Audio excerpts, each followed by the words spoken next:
This is your good friend Ab Rock from the Beastie Boys, and we are live from the Barrage. Hi, everybody. This is Greg Proops, and you're digging live from the Barrage. Get into it. Here comes the Barrage! Here comes the Barrage! Isn't it about time for somebody's favorite radio program? Live from the Barrage. I can't do it. I can't do a radio show. Will you please play the old sports song? My goal in life is to break out of prison and open for Van Halen. There's a fridge full of this Welch's grape soda if anybody wants some. When I'm not picking on my gut, I'm listening to Live from the Barrage. Midwest, fucking Europe, I don't give a fuck. Get the fuck out. This is my show. I said O-R-I-A-M. That's my name from the other end. Hey everybody, this is Colin and Neutron. No, you just suck on it. Fuck the audience. What's your favorite radio station? Live from the Barrage. What kind of cycle logs into this shit? Don't drink Seagram's Escapes. 1 pound feet. It's gonna ever keep me down. Live from the Barrage. I saw The Grateful Dead twice. You are listening to Live from the Barrage. For some reason, this reminds me of when Slim Goodbody came to my grade school. You are full of shit. Let me do my show, for Christ's sake! I have a great story. Makes sense to me. What's wrong with you people? John Houlihan, fuck you. Oh, yeah, that's right. I hope everything's working. We're back live from the Barrage. And I'm joined by our guest, Colin Atrophy. How you doing, Colin? What's good, man? I'm doing good. All right, mic's working. You can hear everything okay? Yeah, I'm great over here. Beautiful thing. And I'm here with Ryan, who just walked in, and Pat. How's it going, guys? Hi. Not bad. No hairdo, and he's sick. And Tommy Rockstar, of course, will be strong. Colin, do you know that guy? I don't know. Maybe, everybody knows that guy. Probably then. Well, once you see him, maybe you see that tall dork come in here. Breezes. He's got a face you can't forget. He breezes in on his own time. He knows everyone. You probably know him. I don't know why. Colin, thanks for coming in, man. I appreciate it. Colin is the author of these zines called Slice Harvester. Look at these things. They're actual physical zines. These are great. They're amazing with illustrations and everything. And your deal, Colin, is you've eaten at every single Manhattan pizza place? I ate at every pizza place in Manhattan from 2009 to late 2011. So there's probably a bunch of new ones now. Oh my God. Yeah. How did you keep track? I started at the top of Manhattan and I just wound my way back and forth. Or up and down, really, because most of it's on the avenues. And once I passed the neighborhood, I wouldn't go back, if a new place opened. Yeah. Otherwise, I'd still be reviewing slices uptown or something. Right. And I did it real slow until I was done. Amazing. Yeah. And how come? And you look like you weigh about 90 pounds. How does that work? I'm a cool 160, I think. But everybody asks me that. I live on a 5th floor walk-up. I think that's the answer. There's the answer, yeah. Carrying couches up and down, futons, what have you. Schlepping my bike. I was a delivery person for a long time. You bring some records? When we take a break, I got the record player all set up for you. So yeah, I brought way more records than I probably needed to. Did you bring some pizza? I didn't bring any pizza. I can order one. Where in Queens do you live, Colin? I live in Ridgewood. Oh, okay. And where'd you grow up? I grew up in New Rochelle in Westchester. Home of Woody. You know Woody? Who's Woody? I don't think I know Woody. Chris Woody McDermott's from New Rochelle's. No, he's like I don't know how old a guy you are, but Chris is probably in his mid to late 40s. 60s. Yes. You definitely didn't go to high school with him. Yeah. I'm 32. So you wouldn't have crossed paths with Chris Woody. He's like 50, I think. A metal expert. He's in a band called the Mighty High. All right. And, they sing songs like I Don't Want to Listen to Yes and things of this nature. So. I love it. So you're in Ridgewood now, and you grew up in New Rochelle. And what was the point? So what's your favorite Queens pizza place? Because, I'm a published author myself. I don't know if you know that. Are you? I got a book coming out in August. I wrote an article for Thrillist. They paid me $150. I phoned it in, to be honest with you. I don't know. Probably New Park. I know it's kind of that's the answer everybody gives, but that's a solid slice. New Park is very good. Oh, yeah. That's on Cross Bay Boulevards over there. Yeah. Cross Bay. A bad reputation, that place. Mm-hmm. Yeah. It does have a bad reputation, but a good slice. Yeah. Do you ever have any slices around here? We could order some Brothers Pizza if you're hungry. I don't think I've eaten pizza in Flushing ever in my life. Oh, man, you got to go to Amore's and Brothers. You got to get the kimchi pizza down on Main No, Street. fuck that. Just regular slice of pizza. How do you feel about that, Colin? Did you just eat a regular slice I at all these ate places? just a plain slice at every place. I only went to slice joints. I did not go to like Right, to, like- Grimaldi's and all that crap. Nah, you know, I did John's go. Pizza. I did go to John's on Bleecker just because I like that place, and I went to Patsy's because I like that place. Right, yeah. But other than those two that have sentimental value to me, I only ate at slice places. Nice. And only a plain slice every only time. a plain slice, right. That Brothers place on the service road of the LAE, 188th Street, they only serve regular and Sicilian. That's all they serve. Love it. Yeah, it's great. Would you believe I don't think I've ever had a slice there? Oh, it's good. Is it good? It's right by Bagel Oasis. You should. Yeah, It looks the part. it's the part. It's like you walk into. It's like walking into the 50s there. That's the way it's supposed to be. Right. There's I signs. want, I want need to go paneling. there. Mhm. Yeah, it's the crappier the place. Would you agree with that, Colin? The crappier it looks from the outside. 90% of the time, absolutely. There's got to be grime on the walls for Yeah. me.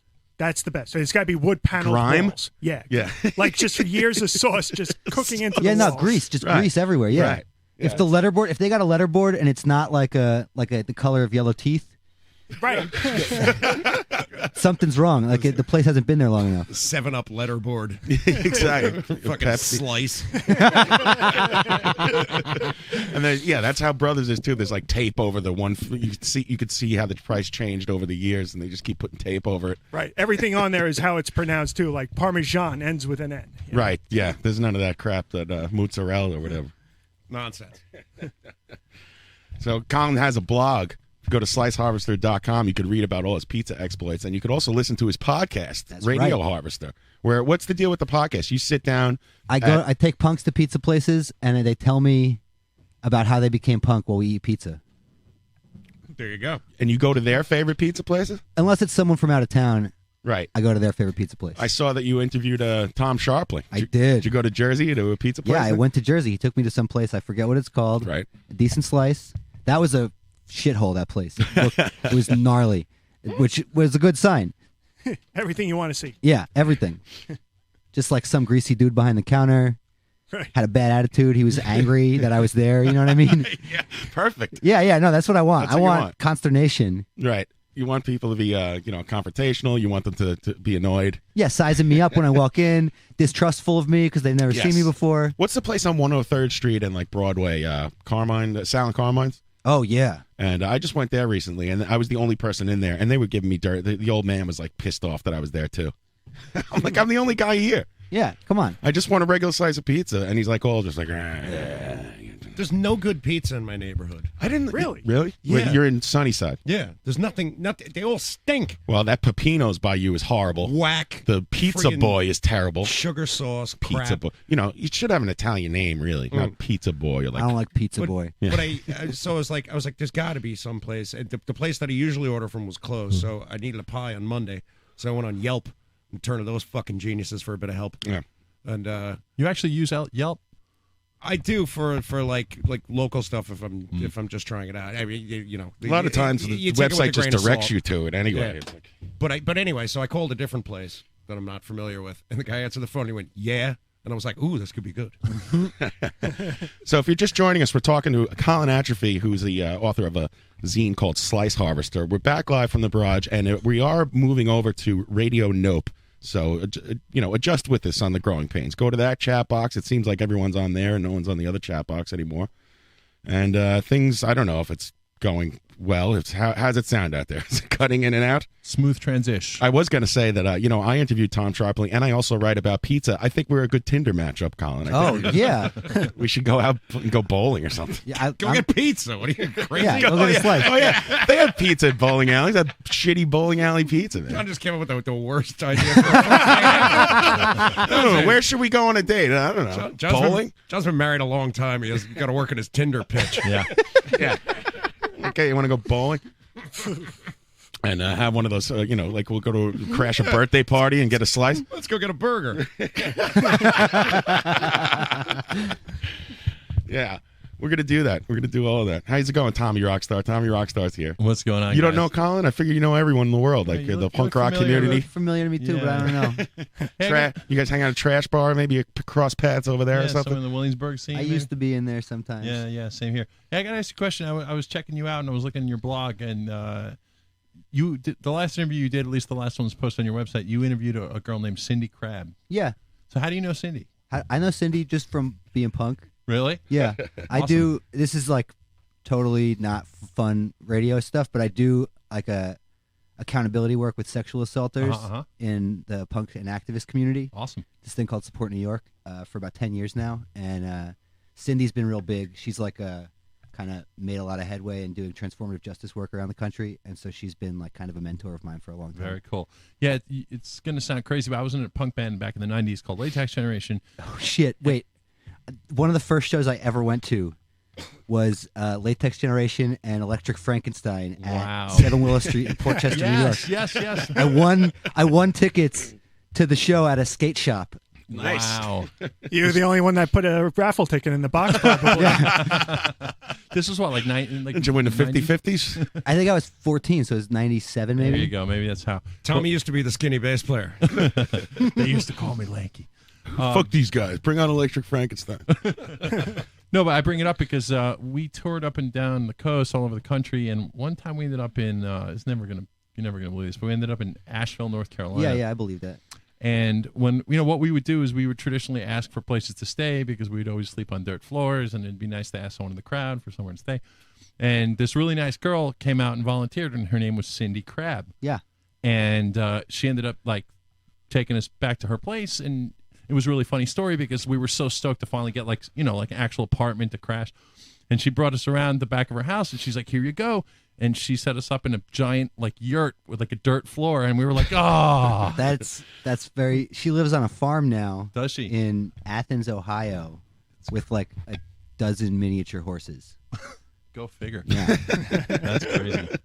Yeah, I can't. When I saw your webpage, I was like, "Get the fuck out of here!" I haven't seen this person. In like It's the 20 first podcast that's up there, I think. And it's probably the latest one, right? No, the latest. I don't update sliceharvester.com as much as I should. The latest Right. is Sharpling, I think. Yeah. Okay. So how was that interview? Oh, it was. I'm such a Best Show fan. I've been Right. listening to the Best Show since what was the summer of the RNC 2004.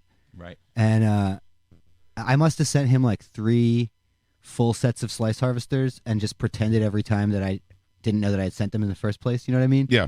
Because he never wrote back, and I was like, well, I don't know. One's got to get these zines.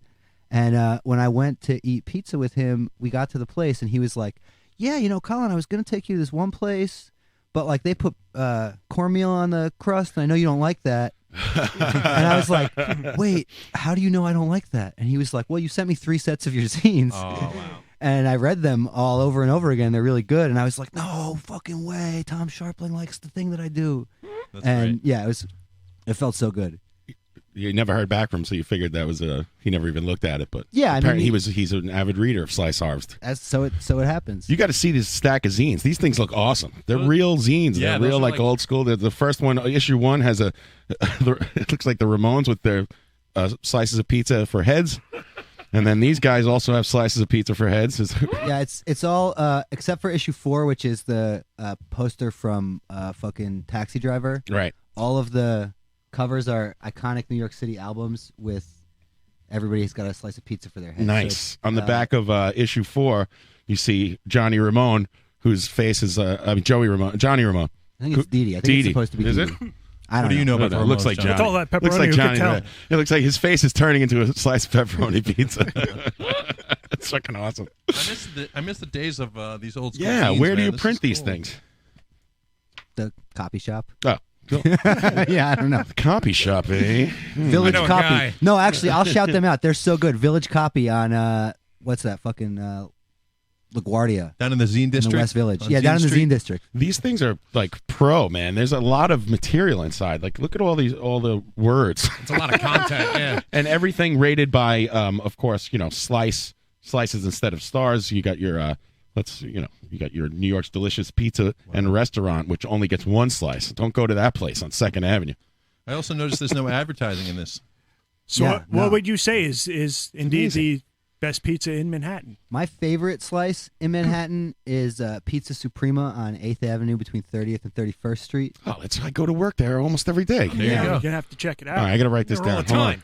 Are you familiar with Sacco Pizza up on 59th? I am familiar with Sacco Pizza. That's probably my favorite. He's familiar with he ate every slice at every place. I did not. I would love to know what's your take on Wait, place. time out. I got to write this down. 8th Avenue between 31st and 32nd? 30th and 31st. 30th and 31st. The name of that is?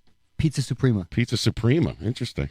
I'd love to know what you think Try of that old Joe's Pizza on 6th Ave, somewhere Pat and I used to go. And a bunch of Oh, us. yeah. There's the old, well, it was always like, are you a Joe's guy or a Ben's guy, right? People that hung around that neighborhood. And I always liked Ben's a little better, but I love Joe's. Joe's is a phenomenal slice. I don't know if I've ever told the story, but one time, like, I don't know, a good 15 years ago, me and Pat and Greg and John, a bunch of us were over there, and we were trying to get a slice, and it was so packed that they were like, you got to wait 20 minutes, whatever. And we just walked out, all like dejected, and then the guy from behind the counter turns around and is like, all right, who ordered a pie? And Pat just runs in and goes, I did. Runs out with it. What's your name? I don't know. Give me the pie. And a pizza emergency. How about that, Colin? What's your opinion about the house pie versus the actual slice you get in the place? Because when you order a pie, the slices are smaller, aren't there they? a diff? Yeah, Oh, totally. I don't know. I like the slices taste better, I think. And definitely when you're in the place. Yeah, I don't know about size, but Right. it definitely tastes better. Yeah, definitely. Tommy, they're definitely smaller, the ones that you get ordered. Right. I guess I For should know sure. that, having worked at a pizzeria for 6 you, years. you dummy. Where'd you work? I worked at a place in Long Island called Frantoni's. Okay. Which was a portmanteau word of the word Francesca and Anthony. Oh, is that what that is? Frantoni. Yeah. Oh, I love it. Yeah, it's great. Now, what should we name this place? I don't know. Combine two things together. I'm an idiot. I have no. I'll never forget how I got that job too, because I was working for a competing pizzeria, driving around in my car. I'm guessing that's how you had a car. We need this guy. He's good. No, that's what We gotta happened. get him. I was at a gas station, and Frantoni's used to have those, like, they still do these pizza box trucks, like the heated ovens, Right, the big trucks. I remember you driving that thing around. Yeah, crashing it everywhere. And I was like, I was at a gas station. And I saw one of the other guys driving it. I'm like, yo, man, what's it like to work at Frantoni's? And the guy's like, it's pretty cool. The bosses are nice. And I'm like, they're not dicks. They're cool. And he's like, no, man, you should come work for us. And later on, I got the job only to find out that the guy I was talking to was actually the boss. Nice. Tune into Pizza Wars on A&E to get the inside slice. I'm looking at the back of one of these zines, and here's you. It looks like, I guess, the New York Post or the Daily News. Daily News. Daily News. It's Daily News. And there's an article on you from a few years back. And you're holding the slice of pizza over your face, and it says you're a mystery man. Did you not want to be identified back then? I was anonymous until I finished. Oh, really? Yeah. Nice. Why? Oh, Oh, I didn't because want you didn't the want. pizza places to know I was coming in. Very good. There you go. That's ethics in pizza journalism. Yeah, exactly. I'm familiar with that. A couple places, like now, the stupid article I wrote is like hanging up, and then I go into my local place, and they're like, and I didn't say who I was, and they did some kind of internet research and found out, and he was like, oh. Crack internet Yeah, research. another guy tried to give me free slices, and I said I cannot do that, my friends. That would not be ethical. Breaks the pizza guy That's code. right. It's a pizza code. You go to jail for that. Right. I get free slices anywhere I can. Do people know you when you walk in? Occasionally. Not really. There's a couple places, though, that they got my picture on the wall that I said nice stuff about. And Right. that was like a childhood dream of mine. Right. To be the guy with my pictures on the pizzeria wall. There you go. You're next to like James Gandolfini Yeah. and John Travolta, Steven and Regis Seagal. Philbin. John's pizza ethics have Steven Seagal. John's pizza ethics have slipped a little recently. Apparently, he was on Letterman and he claimed that he used to work in a pizzeria and he was on the front lines. So I was. He's no longer allowed on Nightline. There's a place in Williamsburg that's covered with like dudes from The Sopranos and Al Capone and all. Like I guess it's a thing now when you walk in a pizzeria. It's just covered with like these Italian celebs. Yeah, it's free slice. Oh yeah, that's been a thing. Yeah, that's been a thing for years.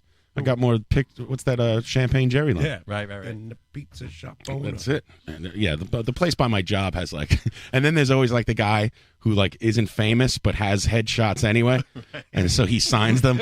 And the pizza guy's like, I guess I'll put this on the wall, and it's like a midnight train band or some shit like that. Who the fuck is Jimmy Smooth? And there's usually a middleweight champion up there too. Right. Yeah. The guy from the neighborhood. Yeah. Right. Guy from the neighborhood. Right. Around here, it's fucking what's his name, Vinny Man Alone. He was an extra on CSI. He got his ass kicked. He got his ass kicked by Evander Holyfield in now he's on the wall of every pizza place in the neighborhood. He's a punching bag. He's currently working the bum circuit. Tomato can. I figure it'd be easy to spot you when you walk in these places. If for my audience who's not watching this on television, which is impossible because we're on the radio, and Colin's like, you're an easy guy to spot. He's got the whole punk rock look going on. He's got the leather jacket. He's a punk rocker. There's no doubt. Isn't that right, sir? I am a punk rocker, sir, and there is no doubt about that.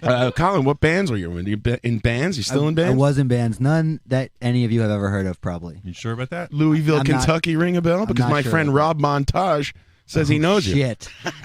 That's true. He does know me. I was in a band in high school that played with his high school band quite a bit. My high school band was called the Eradicators. We were named after the Kids in the Hall. Corey Feldman's band in the sequel to Rock and Roll High School Forever. Right. Oh, yes. Yeah. Terrific Great movie.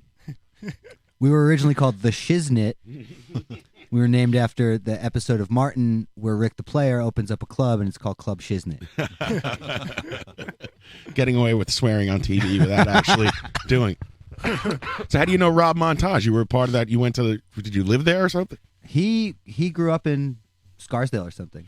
He did? Yeah. That sleeveless fuck. Yeah. I thought he was from Kentucky. No, definitely not. He's from Westchester. Curious adjective. He's probably told me that 50 times, and I just don't remember anything anyone tells me. It's really rude. Everybody's become one person. Yeah. Is it weird? Does the show sound different to you tonight? Does it sound like clearer or something? It does. It's like more calm in here, and like what's missing? That high end sound is missing. I think it's called Mario. It's what it's there's usually like monkeys jumping in the background and a band playing, and it sounds really compressed. Does it? Yeah. But like zen But I'm and fine with peaceful at the same time. It's weird. Yeah, it is weird. It does sound peaceful. Also, the lights are down over there, so it's a little more. That's like, true. Yeah, that TVs light. are off. I need new lights back there. It's a warm. It's very warm. This tonight. is it's the quiet storm in It's an here. intimate evening. Intimate moments with Live from the Barrage. We're here talking with Colin Atrophy. It's a pleasure to be here. Listener supported Live from the Barrage Radio. Nope. So pineapple on pizza. That's a sin, right? I'm okay. I'm okay with that. People want to do what they want to do. I'm not here, maybe I don't want to eat it necessarily, but people got to do what I'm not trying to tell anybody what to do. Right. I am. It's bullshit. Let's spin off that question and say, like, okay, I heard you before. You were saying, just straight slice guy, but if you were Desert Island and you had to pick something other than a regular slice, like what kind of non-reg slice would you go for? What Desert Island? They have pizza. Why am I out there? Oh no, me and this punk rock kid are stuck in this aisle. And Colin's eating. He's like, it's just not the same. It's the New York water. yeah. I think it's the water. This island water, the dough's not right. You wanted a coconut on the pizza? No. I can't make my dough with the South Pacific water. I don't know, Fish man. pizza again. Pepperoni, probably. Yeah, okay. I mean, I'm a simple guy. You know what I mean? Me too. Yeah. And I don't know if I'm usurping John's questions here, but what's your take on things that are non-pizza? For example, calzones. Oh, I love a calzone. Calzone's good. I I had like one a the other day. pepperoni pinwheel. Those are great too. I love them. Mm-hmm. Yeah. I like to eat a beef patty at the pizzeria sometimes. Risky. I like to get them to melt mozzarella cheese and put pepperonis on my beef patty when I'm feeling like flying way too close to the sun. I never even thought of that. That's like ordering off the secret menu. Take it easy. You want to order off the secret menu? Yeah, put cheese on that. Okay. Yeah, I want my pepperoni roll animal style. Somebody was trying to come out with this Five Guys secret menu, and it wasn't a secret bullshit, menu. It was right? just like put cheese on the hot dog, and give me 2 hot dogs instead of 1. I'll put it on my burger. It's not a secret menu if you have to assemble the food item at your table. It's not a secret menu if you post a link on Twitter. Secret menu. Garlic knots. That's just a waste of belly room for Chapter good pizza, 7. right? Garlic knots is for vegans. Yeah. There you go. Garlic knots, I do enjoy them, but yes, you're right. You were taking up valuable pizza space in your stomach with those things. That's what I find. They are delicious, though. Yeah, a good garlic knot's great, but I can't believe I have to ask for sauce. Like, who eats garlic knots without sauce? Well, the worst is when you order like a calzone and they charge you for the sauce. Oh, that I would walk right out of there. Cold. Yeah. Get out of here. Yeah, You half can't cold do that. marinara Half the sauce? time in Nah. Long Island they do that. Well, there was these 99. Colin probably knows the 99-cent pizza places. Right. These places, like there's one guy who would charge you for like oregano. He's like, "Listen, the pizza's 99 cents. Fuck right. you." It's like Ryanair. It's like EasyJet and Ryanair in Europe. Can I have some Parmesan cheese? Absolutely not. I'm barely staying afloat. My rent's $25,000 a month. Yeah. So what about places like that? I mean, do you even go bother with places 99-cent slices? I did. There's a lot more. Yeah, they're everywhere. Since I finished eating pizza. I can imagine. But I was always, 99-cent fresh is the one chain, and then Two Bros is the other one. Yep. Right. And I used to be a bike messenger like a little over 10 years ago. Explains why you're not fat from eating pizza also. Yeah, the fifth floor walk up, working on my bike for many The years. bike up the stairs. And there was on 8th Avenue, yeah, all the time. You should see his YouTube I would do channel. a wheelie, yeah. Pop a wheelie, an endo maybe. Right around the corner. What was that rock club with the guy that owned it? Looked like Gibby Haynes in Hell's Kitchen. And it's gone now. What the fuck was that place Don called? Hills? They'd have No. shows in the basement. In Hell's Kitchen. Culture Trent? Club? No. It's on 9th Avenue and like 40th Street. I know what you're talking about. You know it's what I'm right, talking about, it's right right? by that overpass. Yeah, it's That gone hits now. us. Roxy? No. That's a good guess, but no. No, it was like a little shitty bar. It was the Calling same it a owner rock as club was a Subway. little bit. It was that the place you couldn't curse with the red light out front with a fuck flicks blade? Siberia? Siberia, yeah. There you go. couldn't Siberia, curse? around the. You couldn't curse at Siberia? Yeah, you no, I don't know couldn't about curse that. and you couldn't approach Right, Pat? women. Oh, that's right. That's right. Women, yeah. Pat, really? Yeah, Yeah. if You weren't allowed a to woman on was, you women. weren't allowed to send a drink to her. You weren't allowed to go over and speak to her. Right. Like, yeah. I'm okay with that. Yeah, I kind of like that I idea. kind of like. Yeah, I think makes it a better experience for the women probably that were in that bar. Might explain why I was ice fucking cold in there. Siberia was an apt name. Right. It makes sense. They don't want it to be douchey, and they don't want guys, harassing people. I'm behind that part. I don't know how strict they are about can you talk to someone else? Is that allowed? Can you stop talking to the lady? She's sitting on my jacket. Can you stop talking to the lady? That's my wife. Yeah, how does that work? So Siberia. Around the corner from Siberia was the first that I knew of 99-cent slice place. I know exactly what you're talking on about. 8th Avenue. It's still over there, no? Yeah, I'm pretty sure it's still over there.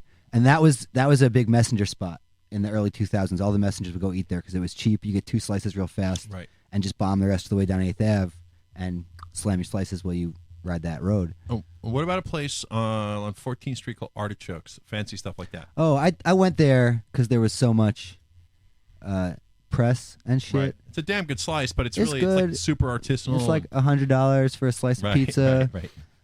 I wrote all this mean stuff on there when I wrote about it, about all these fucking Time Out New York reading condo dwelling truffle eaters love this place. Right. And then this dude wrote back to me and was like, I'm offended that you are insulting my demographic. And I was like, dude, fuck you. Like, you get everything. Of course I'm insulting you. Give me a fucking break. And then I had a donation button on my website that people could donate. I suggested that my readers donate me $2.50 a month because that's 1 slice of pizza. Yeah. And then 1 hour after I shit talked this guy, I got a $100 donation in my donation box from someone, an anonymous donor whose name was just listed as Yuppie Scum. And I think it was this dude that I was talking shit to. Wow. Yeah. I'm a waiter though, and I don't know how it goes in other places, but in New York City, it's like a BDSM relationship being a waiter. And the ruder I am to people, and the more I'm like, yo, you ready to order or what? Oh, you want coffee? Yeah, maybe I'll get that for you or whatever. The more my tips are. This is a real New York experience, honey. You're like the Don Rickles of waiters. Yeah, totally. Insult me. I move in from the suburbs, and then I'm providing these people from Iowa and shit with an authentic New York City Here's a experience. rat on your table. Yeah, this guy's being rude to us, honey. This is like Seinfeld. That's a great market, man. I love it. How you doing? Welcome to La Bernardin. It's Steve. You gonna get Steve the Martin. fish or what? Would you like to smell the cap? Remember that? Steve Martin's rude waiter from the Muppet movies? He's wearing shorts. Yes. Yeah, Dovey, we're moved over to Radio Nope. Please, everyone. I know change is difficult, but it's really not that difficult, you big babies. Just move to a different chat box and call it a day, all right? Thank you. I like that the date and the time is displayed very, very prominently in the chat box. Is it? Oh, yeah. I have the chat box. I popped it out. You could pop it out, Pat. I if can you don't pop want it out? Yeah. I'm going to pop and lock it. The third box on the bottom to your right, I believe, will pop that out for you. Oh, fuck me. Yeah, that's Who what knew? I did. I didn't know there was an option. Didn't you say we were in both chat boxes tonight? Yes, but no one's chatting in the other one except for Dovey, who's completely freaking out in By all himself. caps. Yeah. Where's everybody? That's exactly what he's saying. Dovey. Here's Dovey. Hello? And I have already put the information where we are on there. Hello? Hey, what happened? How come no one else is chatting? Oh, hell. I can't deal with this change. And then I'm freaking out. So Dovey's from Australia and now Canada. Just move on to the new chat box. Everything's going to be fine, sir. It's going to be okay. It's a very similar experience. We could do it. Day by day, baby. I like how it says we have 21 speakers in the chat box, but only 10 viewers. Yeah, it's weird. So that means like I don't know. I think 11 that people aren't even listening to the show. I think they're just talking. I could tell you the real number. I have a secret thing to see how many people are listening. Oh. I don't know if they explained it. 83. Oh wow, 33 people. Nice. How about that? Hey. Look at that. The F you. Club record. it's And hundreds listen to the podcast. You can download that on iTunes. Search Live from the Barrage. Well, that's what I was going to say. I don't know if they explained to you, but it's kind of hard to corral people on a Friday night, but then everybody downloads it. So Yeah. Also, our new website is up. Thank you, Tommy Rockstar. And me and Tommy are working on it when we can. Yep. Live from the Barrage.nyc. Yep. The chat box is on there. The radio note player is on there. The past episodes are on there. Everything's going to be on there. soon we'll get more. Yeah. Everything on there. You go there and you'll see it all, baby. Yep. I'm messing around with that thing like I'm an idiot. Learning curve, right? Yeah. But I think I'm getting it, kind of. I actually went to update it last night, and it's a little. Do you see my other pages that I haven't published? I haven't even looked. There's other pages, and it comes with a template. So the template's like some guy who owns a zoo. Yeah, it's like a pet shop. So there's like meet the cast, and there's like this dude with like a cockatiel on his shoulder, and it's like I should just publish that and leave it. One, yeah. It's like here's a list of our animals. This is hairdo. Yeah. So I'm working on it. I'm trying. Fucking, you're set up for like your Etsy chocolate. Yeah. Well, it's a much nicer website than the old WordPress JAMA, which I'm going to have to start moving everything over there and blah blah blah. If we'll figure it out. look, say what you will about the WordPress thing, it was simple and easy to read. Oh yeah, it had the information. No, believe me, I got no problem with it. Hey, listen, if our boss Conan Neutrons, yeah, my new boss, Poochie the Rockin' Dog. if he didn't, have this hard deadline, which I don't blame him for, you want to get it off the ground. I would have had like months and months and months to prepare. It would have been absolutely like top notch. But don't worry, we got it. We're getting there. And I really wanted to thinking about playing that angle up. Like Conan's my boss now. Like he's Tom Chiasano. Yeah, totally. Actually, I called into his show yesterday. I'm not going to do it, Conan. Oh, how'd that go? You called into. By the way, Conan Neutron's Protonic Reversal, of course, is on this Radio Dope channel, as is None of the Above podcast with Colin's friend Rob Montage is on that podcast. We're It's a bunch of dudes from Wax Eater in Louisville talking shit. And the rest of the time is 24 hours live streaming music. And there are more shows coming. Trudy Voigt is doing a deep cut classic rock show. Awesome. And you got Brad Weissenberger with the late 80s, early 90s hip hop. That's going to be great. Oh, sick. Yeah, it's going to be sick. So as the channel gets bigger and we keep adding more shows and more content, it's going to be mint. I've been in negotiations with Conan this week. Listen, our boss, he's Conan. not stealing people from my show to do their own shows. No, but it's going to be a little. Once No. a month. Well, I want to hear this. You're fired. You're fired. It's not going to be a live show. I don't care. No, it's my own thing. I'm not allowed to have this. You don't have your own thing. Report either. This show is the meat and potatoes. We start thinning out the ranks, we're all fucked. Don't you understand? John's your own thing. It's going to be all music. You don't even come to say, Godfather, can I have your blessing? I'm not going to kiss your ring. You don't even think to call me Godfather. Are you even wearing a ring for me to kiss? Wait a minute. I want to hear this, Ryan. So what's this all Despite about? of multiple emails, Ryan will still not call John Sorry, Godfather. I cleared it with Conan, and it's okay. So, Boss Conan. Oh, he went right around you, John. You got shanked, sidestepped, hoodwinked. Poochie, the rockin' program director. I had a lunch meeting with Conan last Sunday. Lunch meeting? I never had a lunch meeting with you in my life. Where'd you have lunch? Did you leave the cannoli or did you take the gun? Oh, we went to this place. It was okay. It was 90% fucking trendiness. That's all. It was Queen's Comfort. It was called. The food was good. Astoria. Was it in Brooklyn? God, no, it's in Astoria. Astoria. Yeah, right. It was fun. I had a really good time with Conan. That's weird. It was loud. Did you get waffles? Yeah, I did. I'm surprised it was open. Chicken and waffles. Ah. Yeah, we waited outside for I don't know. Must have been like almost an hour. They open at noon and close at like 6 p.m. No, it was early. It was like 2 p.m. and they closed. So Ryan actually invited me out to that, but I was too. Yeah, I invited you. I invited Pat. I don't know if I invited John though. But, you did invite me. Thank you. I was so working. I invited John. Yeah. So I appreciate the invite. I actually to your took Conan business out. meeting. we had a power lunch. Power lunch. Powwow. What is this? You want to reveal any details of this usurping of my show? No, I'm just gonna do. I'm just gonna do a monthly show. Made It's Pat gonna be a monthly. That's not bad. Yeah, it's just gonna be It's just going to be you taking all the material that should be on this show and putting it somewhere else. No. Okay. There is no material on this What's show, it going to so be? It doesn't matter. What the hell is All it? we did, yeah, it's just gonna be me and 4 other guys talking over each other. And you want to use the garage too? You fuck? No, I'm gonna use the studio. You get a fee. So it's basically just it's like when everyone is like, all right, the band's breaking up. And then they reform, but just without me. Oh yeah. Speaking of which, Ryan, Like One Direction. Right? we're still getting together tomorrow, right? That old move. You don't want to tell us what it's about? Nothing? I'm gonna play Soul music? classic funk, soul, and R&B. All right. Nice. You You have a name? play those songs, you keep your mouth shut on that show. I don't have a name. I'll go in there an alias. I thought he was going to do live Foley for a radio drama.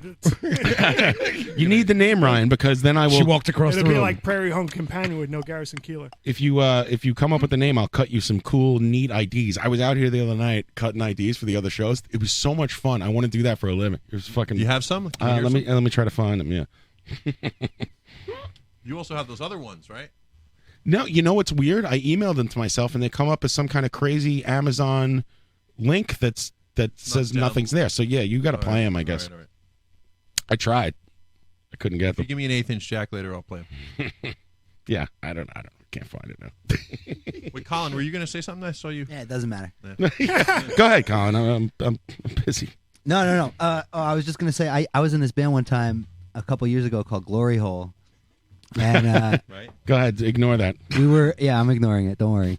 We were recording in a friend of ours' practice space, and everyone break to eat lunch, and I had brought lunch because I was a broke dirtbag, and my bandmate was like, "Oh, here, check out this idea for the track list for the tape or whatever." And so I'm looking at it, and I'm eating my sandwich, and he had given me this notebook, which was like apparently his journal, right? But I wasn't thinking about, oh, this is my friend's private thing, and so I'm just staring at this track list. I was like, yeah, it looks good, and I'm eating my sandwich, and I start just like idly flipping pages in the journal. Read some shit I probably shouldn't have read. Like, still didn't realize I shouldn't have been reading it, and then I flipped like 3 pages later, and I got to a page that literally basically just said, "Dear Diary, I hate being in a band with Colin. He's so bad at being in bands. I hope to start a new band with Johnny that doesn't have Colin in it. Wow. I think we're going to do that with this other guy, and we're going to call it this." And the No Collins group. Yeah. And so then I was like, backwards. I was like, oh, fuck, this sucks. And then I was like, oh, this is my friend's diary. I can't be reading this. Right. And so I just closed it and sat there till they got back and didn't say anything because I was just like, well, You're not supposed to. wasn't supposed to have read that in the Yeah. first place. That's the worst when Yeah. you know something and you can't say anything about it. Like I actually coincidentally brought a 7-inch of that band that started after me. Oh, really? Yeah, because they're real good. Nice. Well, Yeah. we'll be when we take a break. We'll play some of those records. I get the record player set up. Hopefully, it works. You don't want to be around anybody who keeps a journal. Here, do you want to hear? I cut a bunch of IDs. You want to hear them? Yeah, you got them. Why not? We're not doing anything else, right? Let's do it. What the hell? Let's see if this works. Hi, it's John Houlihan, host of Live from the Barrage. And when I want to shoot to thrill, pay to kill, and too many women and stuff, and I tune my radio, I lock it in, baby. I lock it into Radio Nope. I'm out here like an idiot. Cutting IDs. It's fun. Oh, I don't know why that's happening. Let's try this. Let's take it to the stage, sucker. Hey, it's John Houlihan, host of Live from the Barrage. The only place you're going to hear no more music by the Suckers is right here on the Radio Nope. The golden era of hip-hop, late 80s, early 90s. Say yes to real hip-hop. Say yes to Nope. That's for Brad's show. Right, yeah. I like it. All right, let's try this Golden one. Eye. Goldfinger, To Live and Let Die, Die Another Day. That's not it. There's Living Tom Daylight. Drucker's show where he's going to play all Here we James go. Bond. Oh, music. this is John for Conan. Houlihan, host of Live from the Barrage. This is so dumb. Listening to another fun-filled, jam-packed episode of Conan Neutron's Protonic Reversal. Right here on Radio Nope. 24-hour live streaming radio. Say yes to Nope. So then I got a little drunk and I started doing characters. All right, GoldenEye. Stop. That's iTunes just taking over. To Live and Let Stop Die. it. Cut it Die out. Another Day, Living Daylight. Thunderball. Hello. Moonraker. Fuck. I don't know what's going on. It's gone. Hello. This is Radio Nope. And you're listening to 24-hour live streaming radio right here on Radio Nope. So you keep listening. I run you right bastard. I'm right here. Say aye to Nope. Dude, how'd you get Bono? Say I to know. Say hello to Tommy Rockstar. Oh, Jesus. See, this iTunes just autoplays shit now. It fucking drives me nuts. It's Marky Ramone. Actually toured with CJ and No, it's Tommy Rockstar name dropping to Marky Ramone. Speaking of which, Yes. this is a gift from a friend who got an extra one of these, wanted to give to you. So, Oh, cool. yeah, that's This is Punk Rock Blitzkrieg. My Life is a Ramone by Marky Ramone. that's while Marky. while me and Harity were adventuring with that guy, we got an extra book. Yeah. there, so that's for you. My favorite part of End of the Century is when Marky's talking about when Joey and Johnny were fighting, and he was like, "Yeah, I would be in the van, and there was so much tension between Johnny and Joey, and it was so tense, and I would like try to break the tension, so I would like make a joke or like do a noise, but like nothing could break the tension, and I always want to sit down, like I've been wanting to sit down with Marky and be like, yo, what was the noise you would do?" Right. I would do it. Can you picture him being like, or like just like Marky Ramone in a van making noises? Sometimes I would just make a noise to feel like I was alive. Just make a joke or like do a noise. The phrase "do a noise" is Is the first line of the book is there were many reasons to come down to Florida. Who gave me this, Tommy? From Marta, actually. Oh, very nice of you. Thank you, Marta, if you're listening. That's really nice of you. Is she done reading it, or she has no interest? No. Basically, I don't know if you remember the story, but when Harity There's a lot of pictures in here. When Harity and I stalked Marky, we had to join like a high-end secret society. Right, or whatever. okay. And so she's the membership holder, and so they issued her one as well as one to me and Harity when we showed up. So we got 3 Nice. for the price of 1. Nice. So I see it's signed in tomato sauce. Yeah, inside the book, it's just there's a jar of his tomato sauce. The pages are cut out like a jailhouse Bible. She's got a jar in there. I think I'll get to this after I read those zines. I think I'll go with zines first. Thank you. Thank you, No Marty. problem. Very nice. Did you have any more of those sound clips? I got more, but it's what's the point? Is it all for Cock the Schnook? No, I got them. Let's see what this is. I don't even know what half these things are. This is John Houlihan. Hi. This is John Houlihan. Hi. This is John Houlihan. Remix. Hi. This is John Houlihan. Hi. This is John Houlihan. Hi. This is John Houlihan, and you're listening to Radio Nope. Say yes to Nope. There you go. What else? Oh, see, it's just iTunes starts playing by itself. Tommy Rockstar's I hate you, bullshit. iTunes. I hate you. Even though that's funny. Well, if you give. Hey, it's John Houlihan, host of Live from the Barrage. Are you sick of jadruls, chooches, funzanoons, and gavones on your radio? Then tune in to Radio Nope. Yeah! There you go. Shit like that. That's great. I hit the mark on that one. I always hit the post, my friend. See? iTunes, do what you want, buddy. It's not like I'm fucking running a fucking radio show. That sounds like tragedy. And no, I meant an 8-inch jack. What do you need? I wanted to play you for my 8-inch jack. Oh, I see. Right here. Okay. Yeah, There plug you go. that in. Yeah. Plug this out. Get the RCA jacks going here. Yeah, give me those. Plug one thing into another. Boom, boom, boom. Hi. Listen, Real for you radio. people at home, you can't see what's going on here, but it is high tech. There's one guy plugging one thing into another thing, and then a second guy plugging 2 things into a third thing. It's fucked up. It's a fucking disaster. We live in the future, guys. It's like Blade Runner in here. Total Recall. I'm going to try to set this up. This is a little strange. I don't know how many of you guys know of a website called Fiverr.com. Oh, well, you don't give away the radio secrets if you're okay. You do what you want, buddy. No, listen. It's basically one of these. There's many of them out there. It's one of these websites where you pay someone like a small amount of money and they'll do different things for you. Right, like Mr. King did with the YouTube videos of the batteries and blah blah blah. And Right. The clown. You pay some guy to like. Yeah, and you pay. You give Biz Marquee $5 and he'll give you a station ID. Exactly. Or like design your corporate logo or write the intro to your book or whatever. So. Hey, do me a favor. Grab one of those foam things. You're plosiving out. Why don't you take that call first, Tom? Caller, you're on the air. So, this is Boss Neutron calling. How you doing, boys? We're doing fine here. Everything's going great, boss.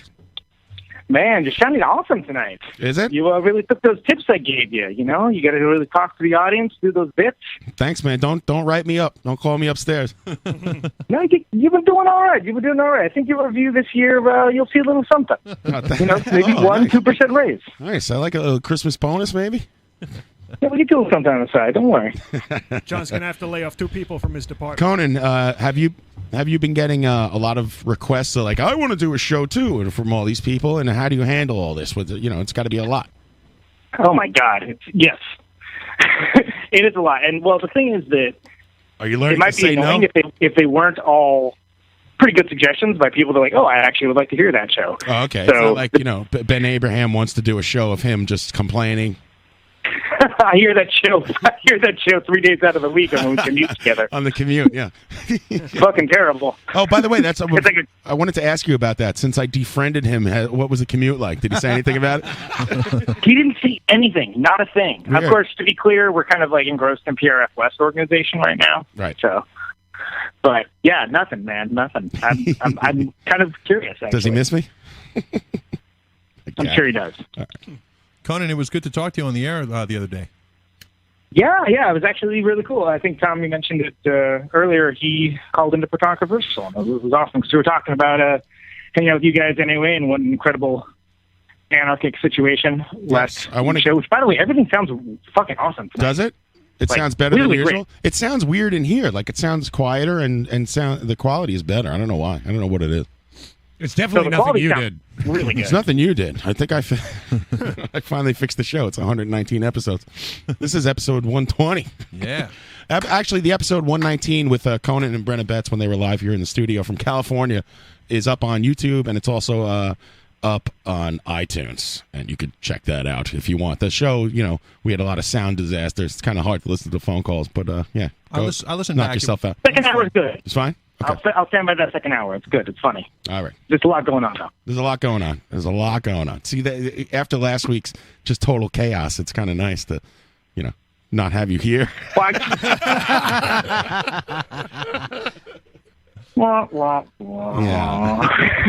So, Conan, I get that a lot. You have any questions about pizza for our guest?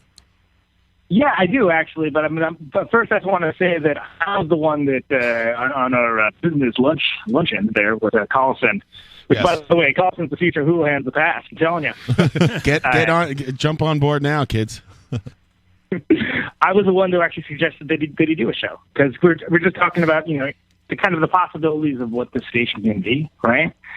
And I mentioned, you could do a show, this and that. So I planted the seed. Don't worry, I'm not undermining your show. I don't your care. Show. I've got a freaking bit for your show. I don't care what you today. guys do. I'm just kidding. I don't give a I shit. guess this is a bad time to bring up the Tommy Rockstar News Hour spinoff. And the Ryan Game half hour and the fucking the Mario Go Nuts and Bring a Calzone hour. Yeah, I'm going to be sitting here by myself with my dork in my hand. Right, he knocks on the door for 2 hours. Yeah, exactly.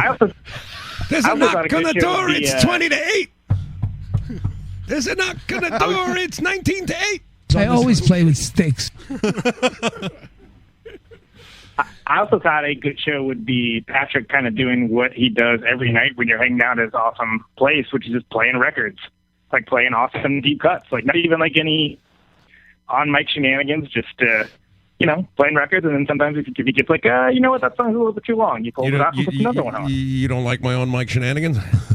Man, you're really I do trying like your on mic shenanigans, but you're really trying to break up the Beatles over here. Exactly. Yeah. No, No, but I mean, you know what I'm saying. Like, it's like not. It's like music show is different from a variety show. Conan and I were walking a brunch the other day, and he offered a homeless guy a show too. Conan's hungry for content. Yo, fair enough though. That guy was the first singer of the Cro-Mags. You know what? We saw a guy that looked like the singer of the Cro-Mags at fucking karaoke at Trash Bar doing all like the rap hits. Did he have a knife, a bloody knife in his hand? I remember that. No, we did have gold fronts. I would. I don't. Far be it for me to make fun of the homeless. I would never do that. But I would. Homeless people have interesting stories. For sure. You should be more interesting than this. Yeah, but you tell a guy telling a story of his whole timeline of his life. That's interesting to me. I would totally listen to that. I don't like the way this is going. I listen to them all the time. I talk to homeless people on the street. I interview them. I just don't record it. And there are some interesting kind of special ideas. A giant pizza people pie have. just came up in the chat box. I guess this new chat box is photo friendly. Holy crap, it's huge. It's huge. There's a giant, disgusting bar pie, a tavern cut, as they call it, because they don't want to call it party squares, which is really what it is. Colin, did you just put that in there? With my mind. Party squares. Who the fuck cuts a pizza like that? I'll tell you what. The guy's getting the one in the center. Yes, go ahead. What's your question? I wanted to ask your guest, which I've been enjoying quite a bit. What his take on party squares and Sicilian pizza both were? Yo, I like Sicilian pizza because I want to be full sometimes.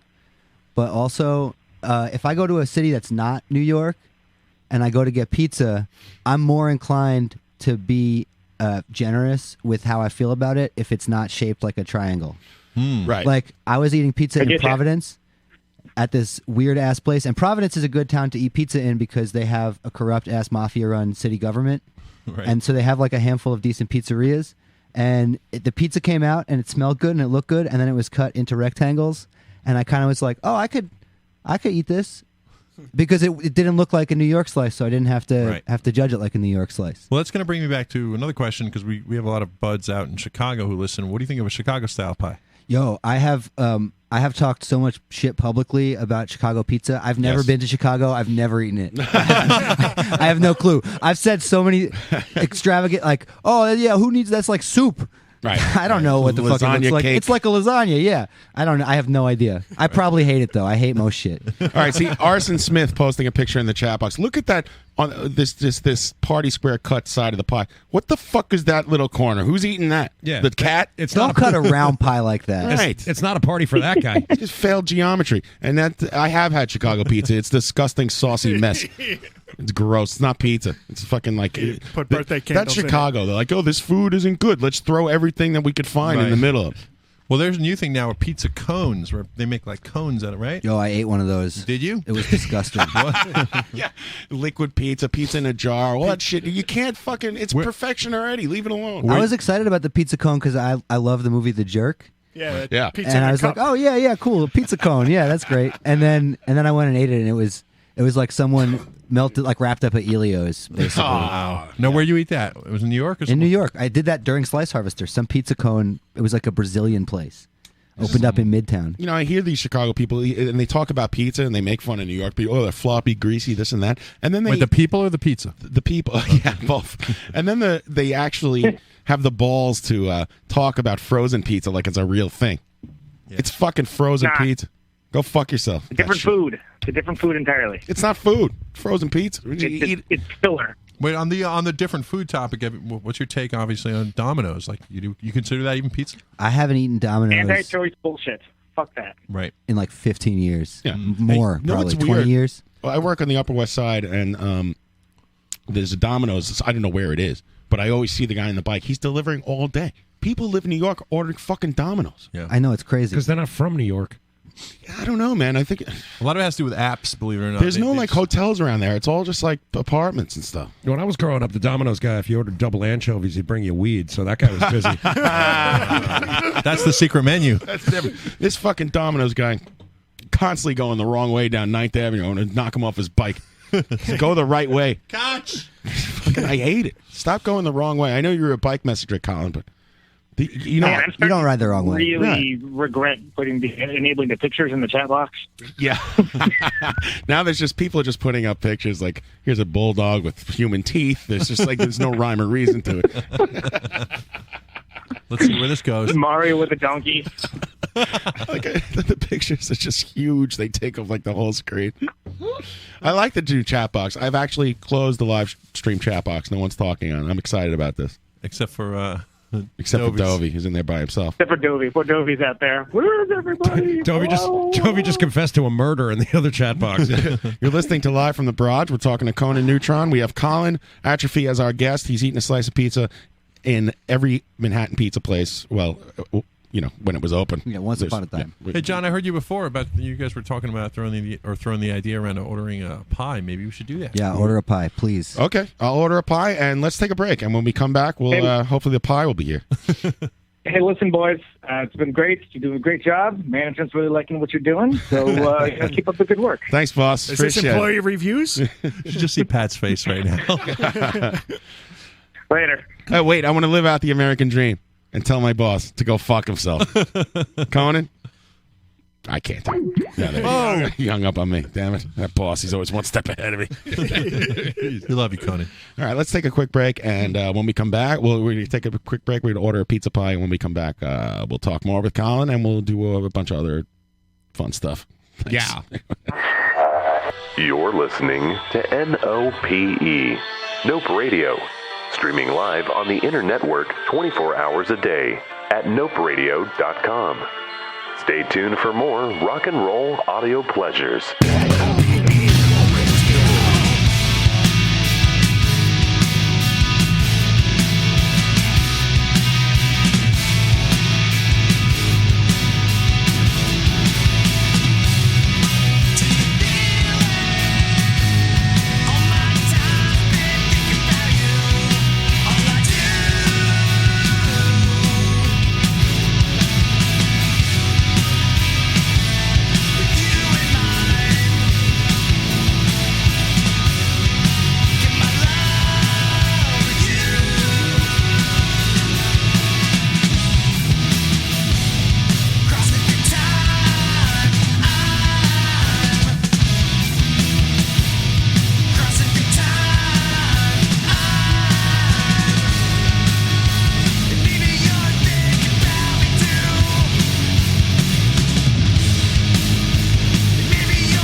this is Jesse Mallon, and you're listening live from the Barrage.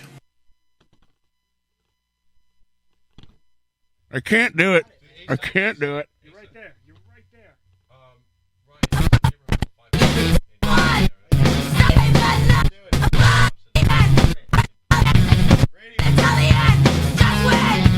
I can't see the line. I'm old.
This is Conan Neutron. You're listening live from the Barrage, the finest radio show in the land, on the finest radio station in the land.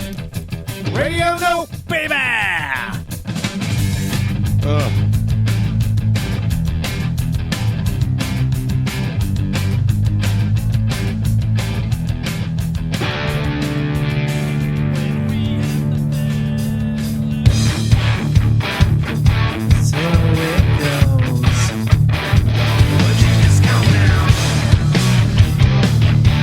Check this out.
Yeah, all right. That was Conan Neutron and the Secret Friends. That's Dale Crover on drums from the Melvins. I don't know how Conan roped him into that. And then before that, we had Crap Corps with Survival Knife. That was Colin spinning some actual fucking vinyl tapes here on the show. And before that was Furious George. What were we listening to? Side A? Betty Crocker Punk Rock. Yeah, we had Betty Crocker Punk Rock or the full side A of Furious George. Everyone knows George Tapp. Good guy. And we're back here with Colin from Slice Harvester. And we're back on Live from the Barrage. We're back Radio Nope. Thank you. That's it. Do you think Conan has like compromising photographs of Dale Crover? Probably. Compromising Photographs is my favorite Conan Neutron album. like Dale Crover's like siphoning gas out of a rival band's fucking tour van or something. It sounds good. I like that stuff. I'm just looking at this zine, and Colin, this illustration of the red pepper flakes has hit a nerve for me, and because all right, you'll see this comic. If you go to the Live from the Barrage Facebook you took a picture page, of that? It's on there already. Nice. If you look at the I'll put that on Instagram or something like that. That's what the kids do, right? Yeah, whatever they're into. There's the red pepper flakes. They come out like one at a time. It fucking sucks.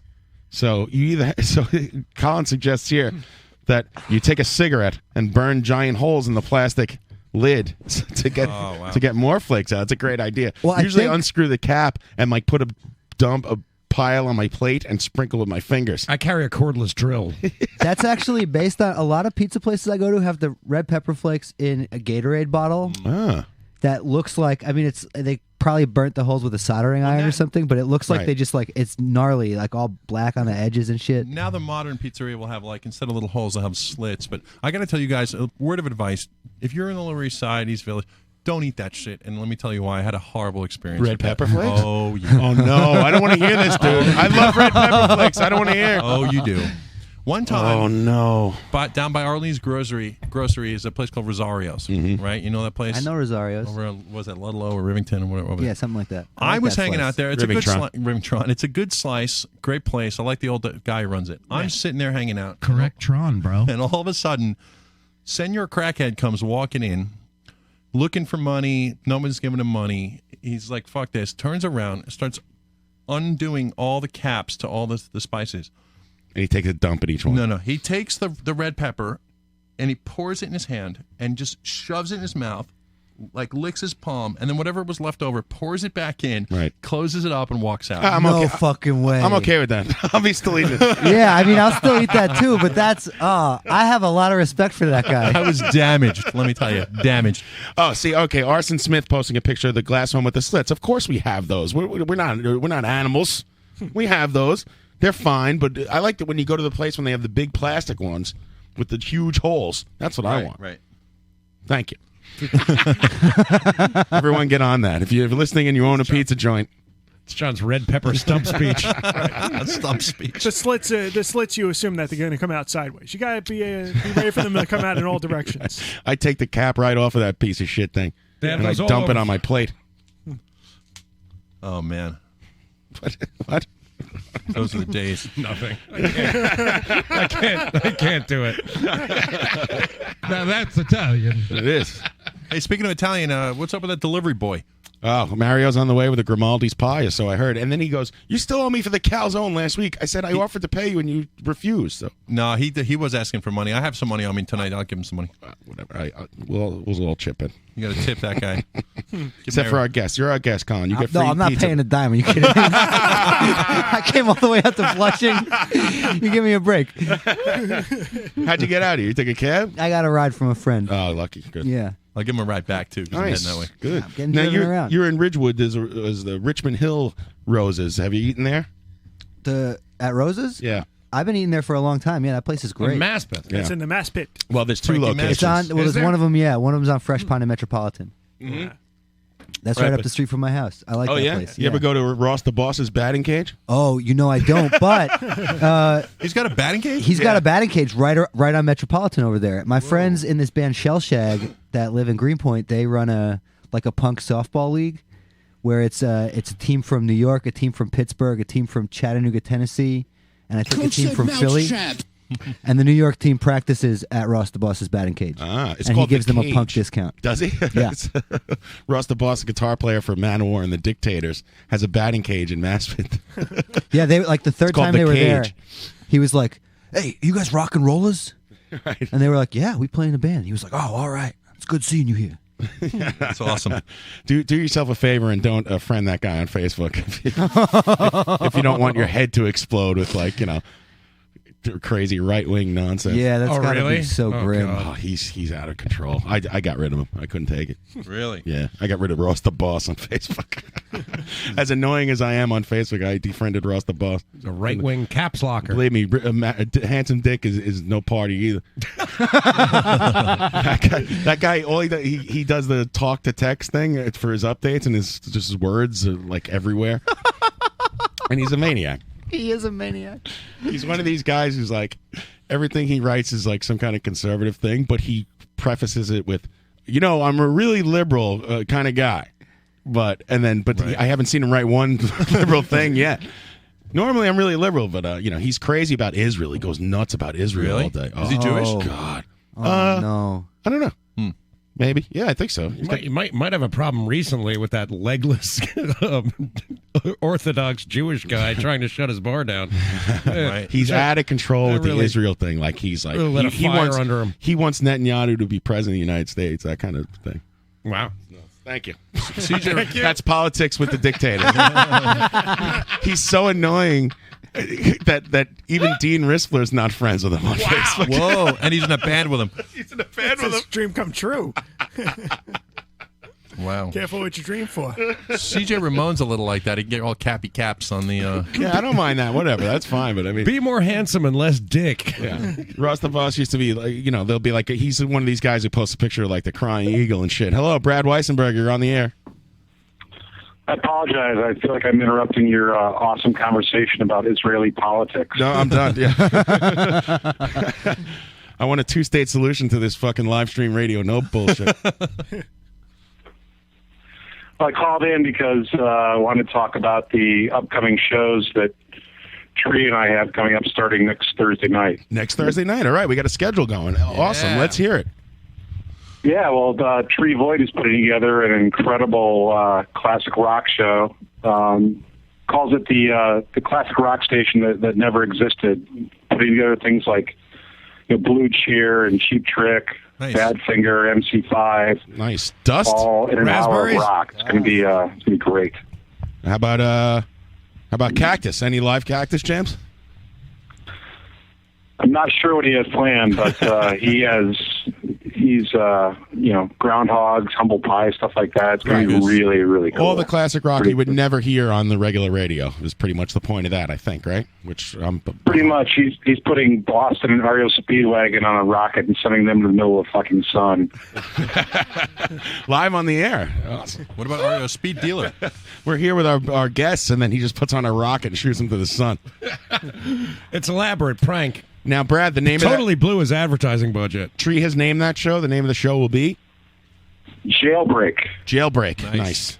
Jailbreak. With It goes in a couple different directions. Obviously, AC/DC and Thin Lizzy, but it kind of captures the idea of it's going to take the good shit from the Hendrix era up through about 1980, High Point Van Halen, and pull the good stuff out of the classic rock vaults and make sure that classic rock doesn't end up sounding like the nonsense Steve Miller crap that we hear coming through the FM waves.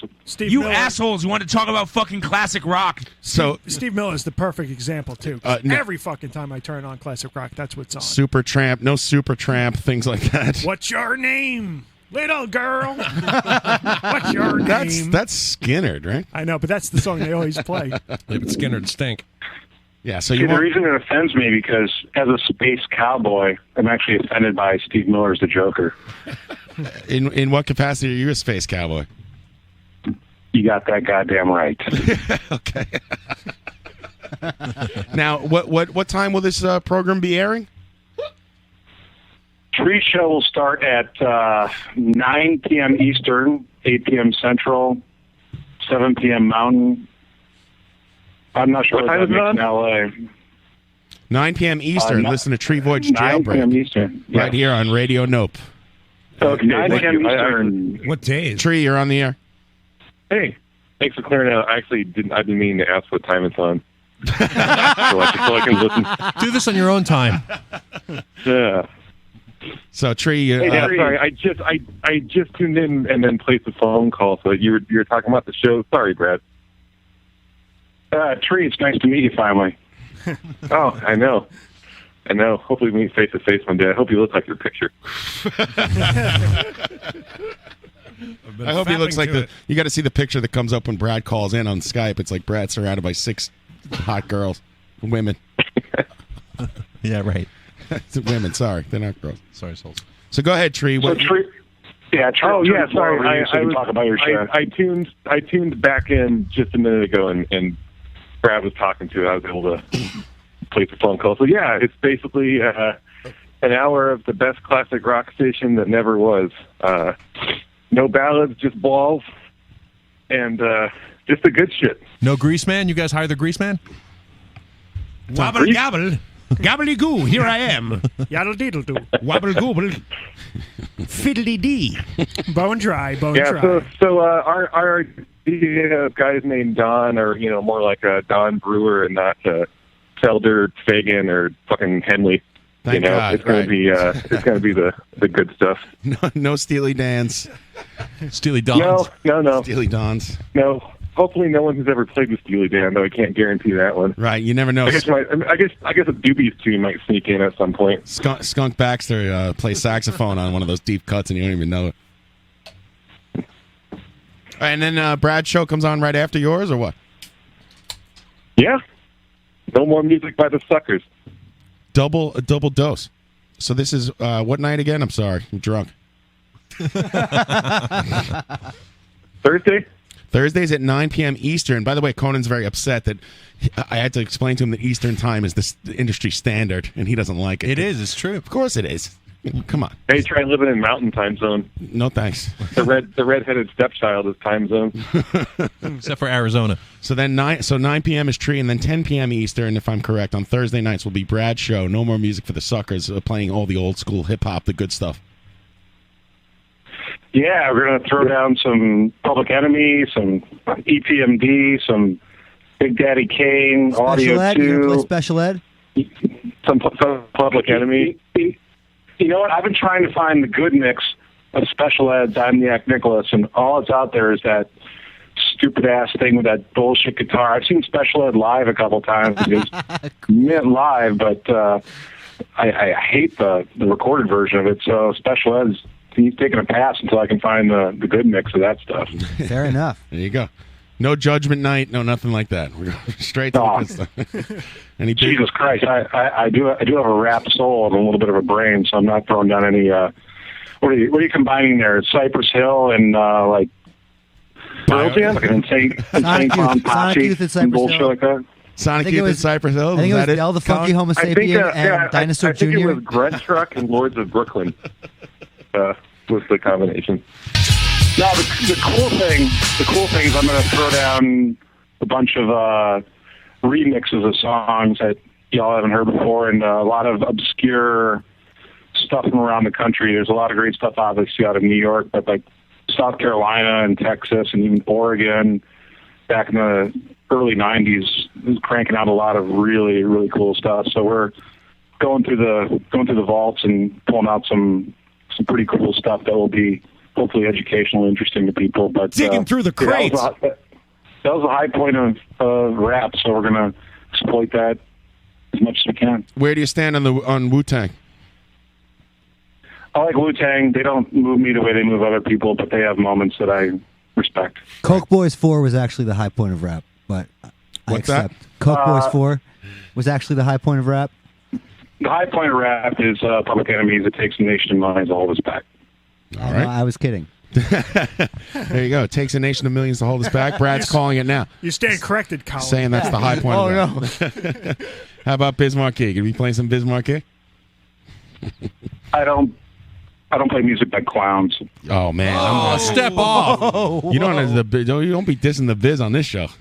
throw you right out of here. I play music by clowns. I'll be playing Alice Cooper. Early Kiss. This is Biz Markie, and you're now listening to Live from the Barrage. There you go. I take that back. I take that back. I could see the Vapors making it onto this show. Yeah, the Vapors is pretty mid. It's good. It's good. Just don't play the hits. Play some deep Biz Markie. I don't want to tell you what to do with your show. Yeah. Congratulations. Some doo-doo rhymes. Listen, that's starting this Thursday already. You guys are on point. Yeah. Hey, Tree. Yeah, coming up, we have got a few things already taped and in the vault. So every other week we'll hit you with some new stuff. So hey, thanks for having me on the show, and we'll hopefully see you next Thursday on Jailbreak and No More Music by the Suckers. There you go. Hey, Tree. Does Frank Zappa make it onto your classic rock show, or are you a hater too? No Zappa. No Zappa. No Okay. Zappa. I'll be tuning in then. Beefheart will make it on eventually. Nice. All right, Beefheart and He's No got Zappa. a couple of. He's got a couple of. Oh, you got to play he's got crazy. a couple of tunes and. You got to play Crazy What's Little that? Thing. You got to play Crazy Little Thing by Beefheart. Dude, that's the first one on my mind. Nice. that's one of the few in a normal time signature. So yeah, Crazy Little Thing, maybe Moonlight on Vermont, a couple others. I like it. I never got the Beefheart thing. It's. I like Beefheart. Do you? Yeah. Supposedly it's this, I don't like Zappa, and I like Beefheart. He's so. he's roughnecking. He kind of sounds like Tom Waits to me. I don't know. Yeah. All right, guys. Well, all right. Well, part of the commercial now. You guys enjoy the rest of your night, and talk to you soon. Thanks. We look forward to both of your electric personalities on the air. Take it easy, guys. Later. There they go. There's Tree Voigt and Brad Weissenberger,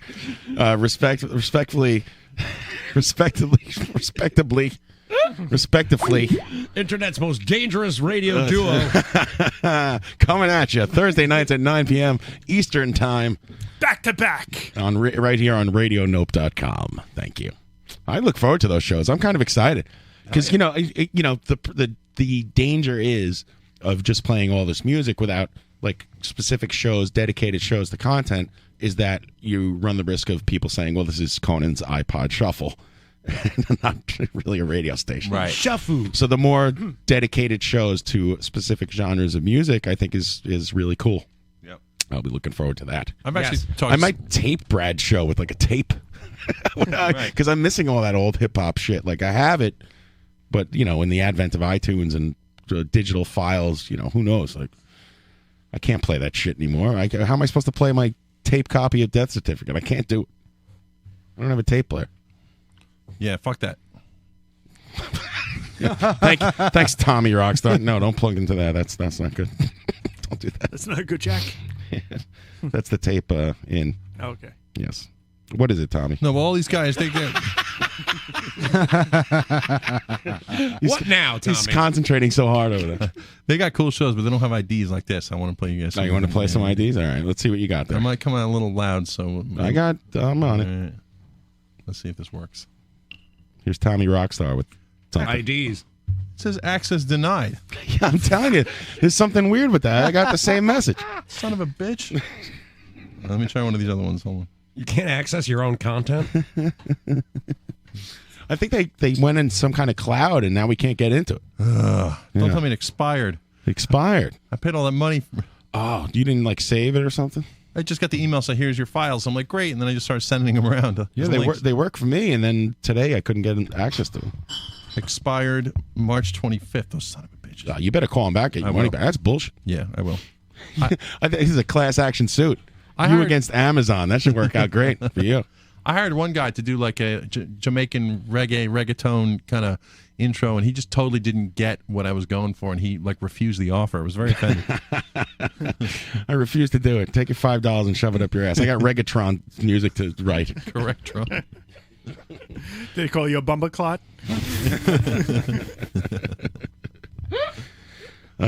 Todd on the chat box wants to know if we're going to play any Shitwind on the Classic Rock channel.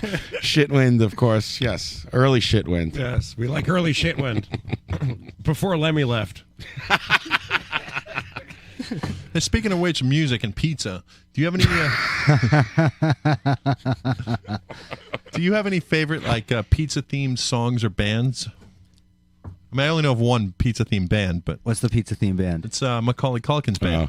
Oh, there's Pizza that Underground. Yeah. There's that garage rock band, Personal and the Pizzas. Oh, okay. I think I don't know. I don't think I've ever heard them. They played at my friend's house a long time ago. I really like cataloging references to pizza in rap music. Is that a thing? Yeah. Oh, yeah. There's there's like a Juelz Santana song recently, like a Chris Brown remix, where he says, I stack dough and cheese. Girl, I'll be your pizza guy. Deliver your pizza pie. Right. Speaking of which... Oh, look, it's a delivery boy. Pizza just walked in the door. Oh, hello, sir. It's DiGiorno's. I always wanted a pizza pie delivered by an authentic Sicilian. Where's the table? You got to set it up. That's the job of the poker people. I had the whole garage filled with kitchen cabinets. My kitchen cabinets are in. Thank you. I've been putting kitchen cabinets in like a maniac. Because a listener had sent in a song by a band called Ween. Are you guys familiar with them? Yeah, sure. They wrote. I don't know if you guys know. I don't know if you guys know this, but Ween actually wrote a song for Pizza Hut. No for one way. of their commercials, and I actually have it here Let's queued go. up. Let's hear it. Let's see if it's any good. Here's Ween with the Pizza Hut song. Access denied. Where did cheese go? I don't know. Where did cheese go? I don't know. Wow, it's like the rest of their stuff. It stinks. I don't know. Where did cheese go? I kind of like this one. Where did cheese go? I don't know. They're the voice of a generation, huh? Oh, so the message in this song is that Pizza Hut has very little cheese. Yeah, I guess that was like it's not an ad, is it? No, this is their original song that they brought back. My God, it's like a remix. I don't know how I feel about this. This is terrible. Now you know. Thank you, Colin, for bringing some semblance. Take it from me. I ate a slice of pizza at every pizzeria in Manhattan, and I think that song sucks. Hey. Different strokes for different folks. Speaking of songs that suck and what sucks and what doesn't suck, Colin, you want to play some crap, not crap? I'll give you a name of a band. You tell me whether they're crap or not crap. Oh, absolutely. I would want to play that. All right, here we go. All This is crap, not crap with Colin Atrophy. I had a theme song for that too. Do you? Oh, yeah. That's expired. Access denied. Look at that, Colin. Take a picture of this. Hey, take a picture of this. All right. Come on. Hey, take a picture of this. Hold on. It's got a G.I. Joe strategy table. I like how they think that keeps the entire pizza together. That stupid little plastic thing. I love that pizza. Oh, man. What's on there? Sausage? Pepperonis? Meatballs. Little meatballs tonight. All right. Meatball the whole thing up? Why don't you go half regular, half meatballs? How do you know? Maybe, what if I was a vegetarian? Yeah, maybe what were you going to do then? Colin doesn't eat meat. What were you going to do then? What if I was a vegetarian? Listen to the show. I knew right away you weren't a vegetarian. You gabone. Fair You enough. had a slice at every pizzeria in Manhattan? Yeah. 2nd Avenue and 76th Street, Ray's? Yes. Yeah, I've been there. Yes. That is the original Ray's. I have his death card when he died.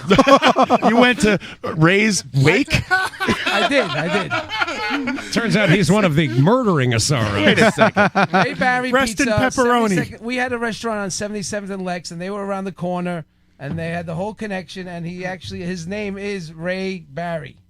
And you went to Ray Barry's wake. Next week, I will bring his card. You know when you die, they give you that little card? Yeah, yeah, definitely. I collect ones that have pictures on it. Is there a picture of a pizza pie? You are so weird. Rest in peace. When you die, don't cheap out. Get the one with the picture. Speak it to the microphone. Those are collectibles. I can't. Everybody's grabbing pizza around me. Like, I got a table set up over here. I got dishes. Like a photo of the person or a Mary? I like how Mario. I see him with the Mary on him all the time. No, but no. Yeah. You gotta have the photo of the person. I have some great chooches. I got a whole collection. I'm bringing next week. I like how Mario went the smart yet cheap route of cutting them into 16s. Dude, that's fucking morbid. They're not baseball cards. A man is dead. Buy them, collect them, trade them with your friends. Collect them all. I love this. Listen, it's something about having your picture. It's there. It's forever. I collect these things, and I tell you, the ones with the picture stand out. It's like I got a Joe DiMaggio here. I got 3 back there. right behind Tommy's head. Anyway, I was going to cut it. I told him to cut it in 6. Right. And when I got there, he goes, we already cut it in 8. So I said, go full force and keep cutting, buddy. And enjoy. Calzone last week, pizza this week. Well, what the hell? I've got a new job here. You're a good delivery guy. What do you think, Colin? What do you I think? like it. Official response? This, I like those meatballs. Those meatballs taste great. Radio Nope really does sound better. You guys are right. Really? Until I get here, then it's just probably going to sound like shit again. That's hats off to Larry. It's pretty good.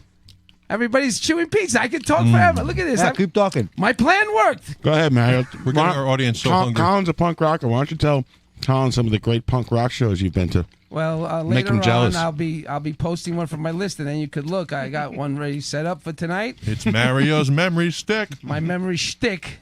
And where I was back from 1976 to 1985 is all documented. We got it all. Anyway, I got a couple of new IDs. Can I do some IDs with Go you ahead. during the week? Sure. What do you do? You sit here alone and make IDs? You want to come over? Come It's over. like real radio, man. You got I was sound- asked to do it, so I did. Wow.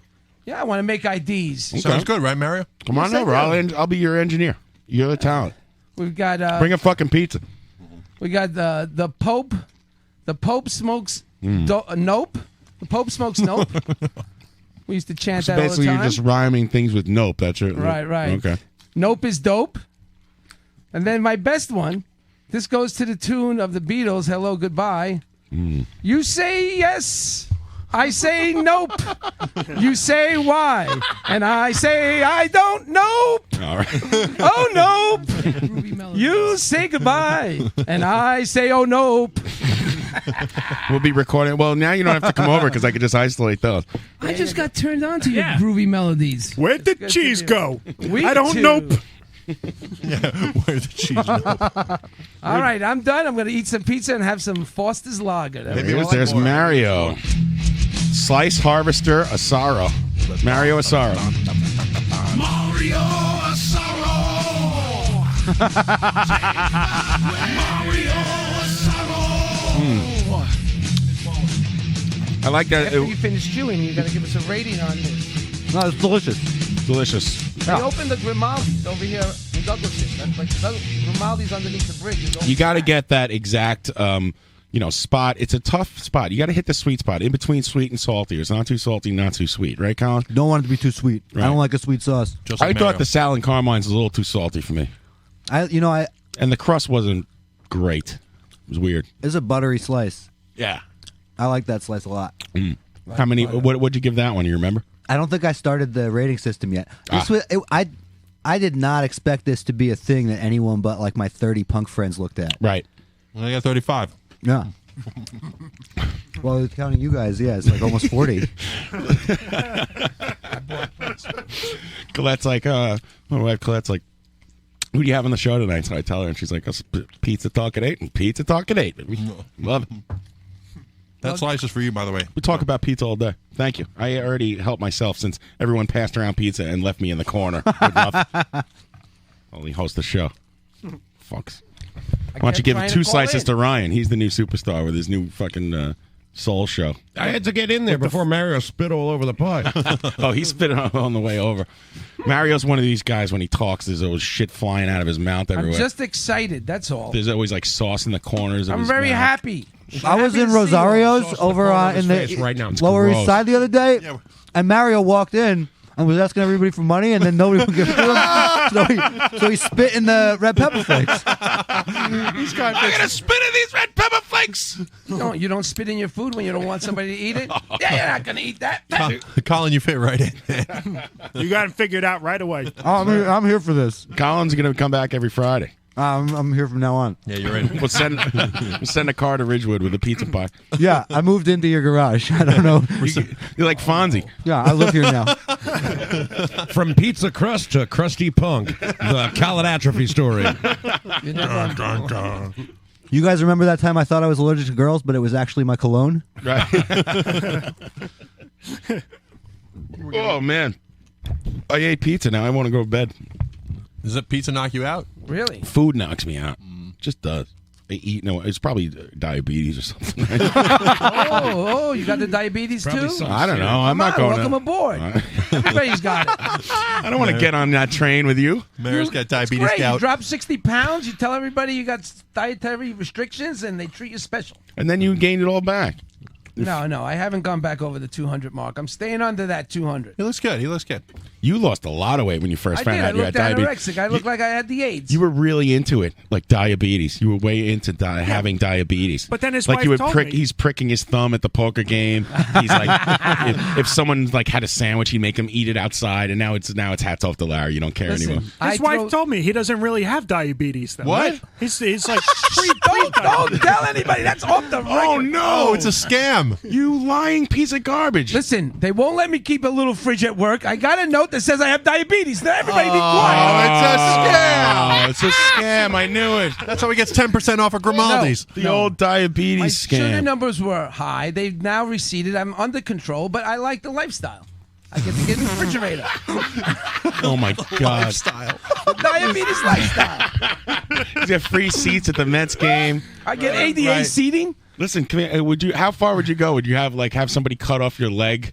If it meant more free shit. I throw out the bread, fudge sandwiches. I throw out the bread. I go to fast food joints all the time, and I don't even use their bread. And I bring a little cutting board and a tomato, and I bring my own bread, and I throw out their bread, and I put their whatever hamburger, whatever. You know that Wilford Brimley will come to your house and take away your diabetes license if you say that on the air. Or your leg. It's a good lifestyle. You don't need all those carbs. You don't need all that sugar as I'm chewing on pizza. Oh, my God. This is Mario, basically advocating for diabetes. He lied about having diabetes so he could continue. I was diagnosed with high blood sugar. I went to a doctor. I had a spike that was. His face is covered in tomato sauce. He's like sitting next to a comic book character. He should be more concerned why I spend so much time on the phone with his wife, actually. Yeah, exactly. Colin's losing his shit in the corner. I love this. This is fantastic. Wow. I thought that you were low, man, but this is this is the worst. The diabetic lifestyle. I'm diabetic. Just I controlled it through diet. Mario, have you ever been diagnosed with diabetes? Yes. And I went to the doctor. You keep saying that you had high blood sugar. It's not the same thing. Yes, I had the diabetes. The doctor said to you have diabetes? I'll bring him next week. I don't know. Did the doctor ever say, yes, Mr. Asar, you have diabetes? I think he's spelling it differently. They said he's liabetic. I used to go to a doctor 4 times a year. I cut it down to 3 times a year, and I still go now twice a year. Because every time I go, they say, you're cool, your blood sugars are cool. I'm like, all right, I'll see you. I see you in 3 months. Then it's like, all right, I'll see you in 4 months. Now it's like, I'll see you every six months. But I still go. I'm going to collect your death card, by the way. And put it, I'm putting a picture on it, you bet. Me with a donkey. Out of my way, I have AIDS. I need the good seats. How come I can actually see that happening? Who's coming with me to Tuesday night? Who forget opening day? I've got 4 great Clash ABA tribute? seats. No, I have to work. No, for Harvey, his first time on the mound at Citi Field. Let's go. I have to work. I can't Ryan, what are you going to go I want to go, but I don't get home until Who are you going to see? At least 8:30. You said you were going to every see night. somebody very famous. They You should take the hint Yeah. when I said I can't go and then immediately left the Oh, conversation. you always leave. You're such Yeah, a because pussy. you're annoying. I'm not a pussy. I can throw you right out of here. I'm just. I don't want. I have a low tolerance for your group messages and the constant updates, so I leave immediately. Are you Why don't going just to opening day? Talk to me like outside of Facebook. Are you going to opening day? I cannot say on the air. I don't know. Mario, I'd go, but my fake diabetes is acting up. Those diabetes guys have some good seats, and they're less than $10 each. By the way, you still owe me for calzones. We got this pizza that's all over my face. Where's my money? We'll pay you Tuesday for a pizza All today. right, you know what? You guys all owe me for the the website, and the domain name cost me $200. So I there you knew go. we were going to drop the I spent what money. John, I already That's it. told I'm you. just a delivery boy. I don't care. I get your pizza money right here, Mario. Don't worry. I got it. Just wait till the. Right here. I'm waiting for Colette to see the credit card bill. I don't want to talk finance. Honey, if you're listening, Ryan's I going to guess- give you the $12 deal. I'm going to. I don't want to talk. I'm going to finances. PayPal you $12. I owe you $4. Yeah, if you'd like to donate to Live from the Garage, you can have a PayPal me. Kickstarter. Shut up. You can PayPal me at johnchulhan@gmail.com. Thank you. This is listener supported, by the way. I think one person in 2 years has sent like $5. We've got tote bags now. We'll just give them out. Also, hey Colin, what's your donation? plug there, buddy. Oh, I don't do that anymore. You don't do that anymore? Because I'm not Oh. eating the pizza. I don't want to take that I money. People can go to my website and buy the fanzines, though, at sliceharvester.com. Cool. Full set of fanzines, postage paid, $20. 7 issues. Nice. The whole thing? The whole thing. All 7 issues, 20 All bucks. 7 issues, That's a $20, deal. postage paid. These things are beautiful. It takes me like 2 months to send them to you, though. And because I'm punk, and that's how we used to do it before the internet. Right. And the other day, PPD. this guy tweets at me. He goes, "Yo, I ordered your zines 10 days ago." And that's all it said. And then I was like, "Yeah, they're in my house still." And then a day later, I got a PayPal dispute from him. Oh, really? Yeah, this fucking little baby. It's the fuck the $20. Send me you got my email. Send me an email and say, "Hey man, what's up with that?" That's Don't try coherent. to call me out on Twitter in front of people with your 139 followers or whatever, you small time fucking you know what I mean? Like, you got no juice. I got no juice either, but I got more juice than that guy. That guy's a nobody. Fuck that guy. I'm saying it on the air. That's this is what we crap. do at the Barrage. I'm starting a fucking fight with some stranger. Mario's Go for it. pre-eating slices before he actually eats them. He's taking pre-bites out of I slices. forgot I had so this that- one. Wait. So that nobody can claim them. But dude, I'm spinning all over it. Don't touch it, Pat. Wait a minute. Did you just take that pizza out of your pocket? Yeah, that's from last week. You have a fucking slice of pizza in his pocket. It's like Dan Aykroyd. You don't have pizza in your pocket? I'm I'm listening to Colin be angry as I'm reading him being angry inside his scene. It's like Cafe Metro, 14 East 42nd Street, 5th and Madison. Here's his review of Cafe Metro. Oh boy, what a hard place. I'm starting to forget what I just talked about, drinking coffee with my friends and what I've talked about in this zine, so maybe this is a rehash. I joke about the capitalist death culture and how it is sucking the joy out of our lives, but really, this place is disgusting. This place is like a math project some 7th grader is doing about running a business or something. Like, can you make this pizza place float on paper? Let's see how well you can balance a checkbook. You know what I'm trying to say? It's all about the bottom line. It's all about profit margin. There is no love in this business and no love in this food. This is a sham. This is food for people who hate food. Now I remember. I did talk about this. I am angry and ashamed to live in a culture that could suck the joy and pleasure out of anything. It is totally Called the hard. Barrage. Fuck the American death cult that leads to places like Cafe Metro existing. And fuck Cafe Metro for perpetuating this rotten state of affairs. If you're not part of the solution, you're part of the problem. People owe it to themselves and each other to start enjoying their lives a little more. I am really mad right now. Yeah. This slice is better than the pizza place would make it seem. But ultimately, no good.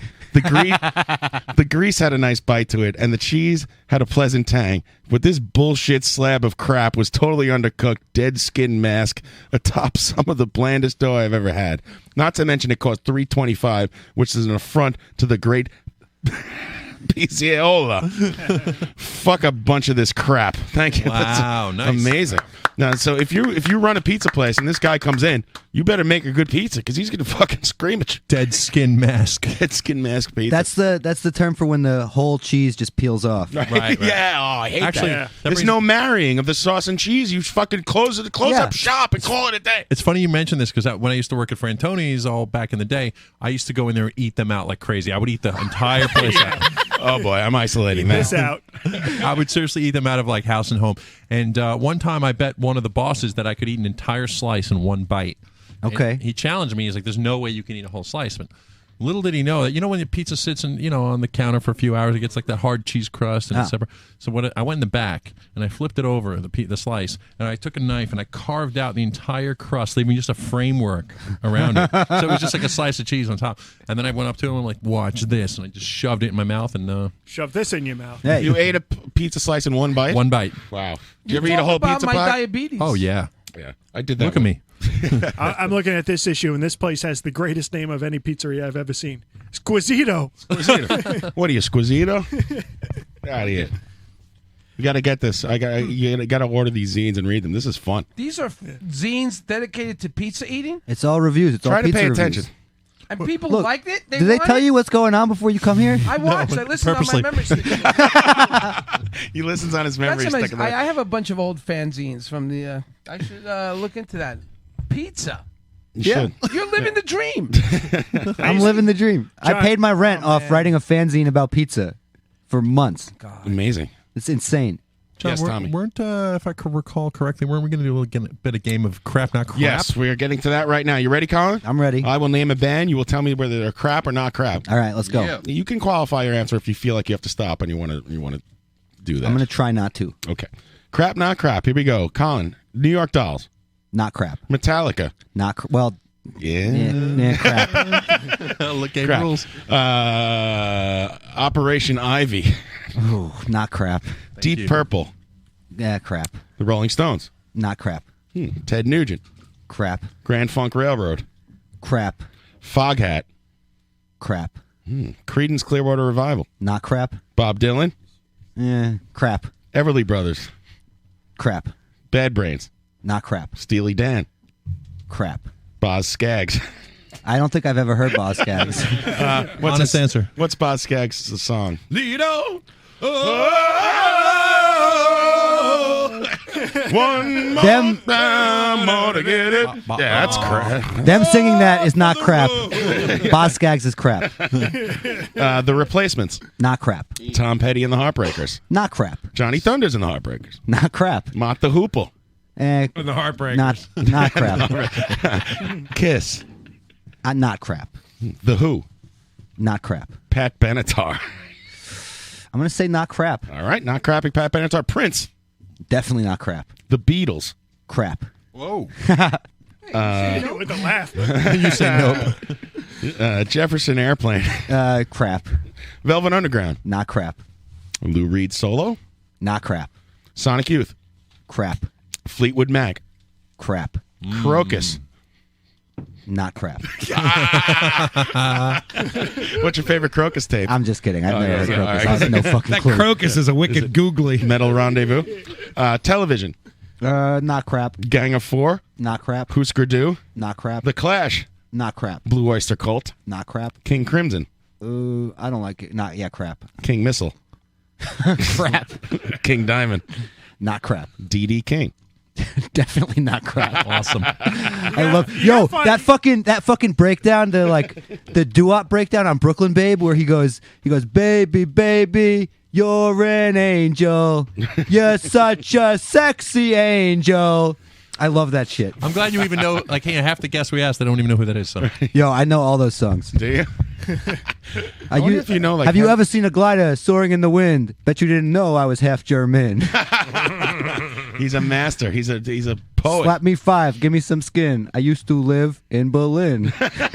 That's a real song. Oh yeah, I believe it. I love that shit. Elvis Presley. Crap. Ben E. King. Oh, I don't know. Iron Maiden. Not crap. Sebado. Crap. Joe Walsh. I have no idea. Pat Walsh. I think we're. How about the Pretenders? Oh yeah, I like some. Yeah, not crap. I think that's crap, not crap. Thank you. Yeah. That was the fastest Yeah. one I've ever seen. Yeah. That's crap, not crap with Colin Atrophy. Thank you, and that's Colin. the way to Good play. job. Yeah, I'm right there. Boom. Right. That's the fun of it is you don't people get mad and you don't have time to explain. No, I don't want to explain. I actually do like the Beatles though, but I spent so much of my contrary punk adolescence and teenage years just adamantly disliking the Beatles because Right. it made everybody so angry. They get really mad. Yeah. Every demographic of people. My Mexican best friend's Mexican mom from Mexico who didn't really speak that much English. I was like, oh, I don't like the Beatles, and she was like, ah. And the Tower Records checkout person was fucking furious. Everybody was mad. Tower Records checkout guy. I could imagine. I could just see him now getting Yeah. furious. I made a flyer with a picture of Paul McCartney, and it said, I drew the gun sight on his forehead, and it said, "Someone shoot Paul McCartney," and then it had my band was playing at CB's or something, and I tried to put them down by the register at Tower, and he was like, "We will not, young man, we will not have this in the store." Oh, really? Yeah, he was furious. Well, Young man. Young man. Let me tell you a little something about the Beatles, my friend. Listen, rabble rouser. Listen, you with your mohawk. You want to be rock and roll. You're like, it's Angela Lansbury. What's the problem? Angela. Hey, John, here's a suggestion. Chin. Being that it's 10 o'clock, maybe we should do a break and then come back with Mario's memory All right, stick. good idea. The Ryan game and the news. Kazuka's in the chat box saying this is the purest crap, not crap we've ever heard on the show. Well, thank you. And Colin, thank you for doing it. And, okay, let's take a break. And when we come back, we will do the news and we'll play a little. Colin, you want to stick around and play a game Yeah, definitely. All right, probably like we don't know what it's going to be. Yeah, I'm into that. What is America? Colin's going to live here. You heard him. Yeah, I moved in. I already moved in. All right, yeah, let's play some music. We'll be back after these words. Oops. What happened? Yeah. The word is oops. Thank you.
right. So, by the way, you can mute the sounds in the chat box if you, just hit the little microphone icon at the bottom of the chat box. That was Minutes with Stolen Wallet, of course. And before that, EPMD with I'm Mad. Before that, a little band called the Rolling Stones with Monkey Man coming at you. And before that, what? I don't even know. I got to tell you, John, I think those Rolling Stones are going to be big. They're going to be huge, man. These kids are dynamite. They're from England. I'm sorry, I had your mic down, Colin. All right, I think I didn't say have her. nothing anyway. All right. I ain't saying nothing. I ain't saying nothing. All right, I get everybody up, and you want to do a little. All right, every week we've been hearing a story from Mario. Mario's cataloged all the concerts he's gone to in the '70s. Hit me with your memory shtick. And beyond. It's Mario's memory shtick.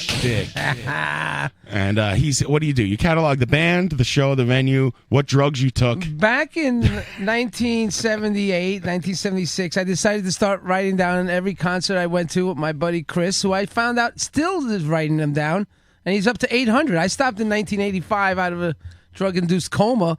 And Chris doesn't have diabetes. No, he has a bad leg, and he owns a great restaurant.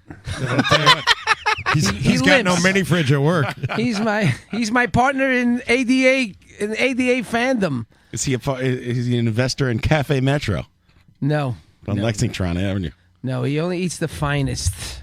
So anyway, back to my memory stick. I am here. I got 2 for you this week, and I'm going to take you to Roslyn, New York. I feel like such an idiot only writing about 7 pizza places. God. We got to get you more than that. Go ahead, Ron. Oh. I know what you're talking about. Oh, you did talk about your pizza. You know, he's a pizza mogul himself. Hundreds. He's got, by the way, there's an interactive map on sliceharvester.com. And the map is just, you know, those little teardrop arrows that point like on a Google Maps or They whatever. call them pings, don't they? Right, whatever. The entire island of Manhattan just covered in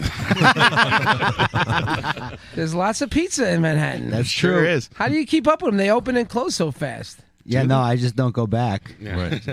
Mario, are you going to drop some My Father's Place on us? You know, taking us back to Roslyn. And speaking of music, listen, I know you can play the Stones and all that crazy stuff now, but don't forget the guys that brought you here, John. I want to hear these bands from. I did. I played Dead Love Alive. I played Hungry Man. I played Conan Neutron, The Secret Friends. I played the Rutabaga. And I played Snow What. The only fucking song. Every song I played has been by local bands, and That's not right. local, but All right, good on you. Don't lose your roots, buddy. You play Monkey Man once, you're the Monkey Man guy. Don't get swept up. The reason I played Monkey Man is because it has the line "Cold Italian Pizza." I know what the fuck I'm doing. That's right. That's phenomenal. Listen, I know Conan's listening. Sub. Yeah. He'll call up. It's like, what is it, boss? Let's get on with the shtick. Actually, Anyway. I have no idea what songs I'm allowed to play or not. There's no definitive list. Conan, send me the list of ASCAP licensed songs so I could fucking play. Go ahead. Thank you. Play some Tull, man. I love Tull. People look at my list and they judge, and this is a good example. I gotta put that on the crap not crap list. This is a good example because people will say, how could you give that band such a lousy grade and this band such a good grade? And Pat was telling me in between songs. How many pizzas did Jethro Tull get? They got a lot of pizza. I love the Ian Anderson. He won the best instrumentalist in Cream every year for like 8 years in a row in the 70s. His flute is full of sauce. You know, he's a genius. How you doing there, saucy flute? Anyway. What's up there, sauce flute? Let's get on with the shtick. Anyway, the way I rate things is depending on the time and the place that I'm there. So this is a good example. My Father's Place, 2 shows in close proximity to each other. And June 13th, 1979, you guys have this band on your crap not crap list, Ian Hunter and Mata Hoople.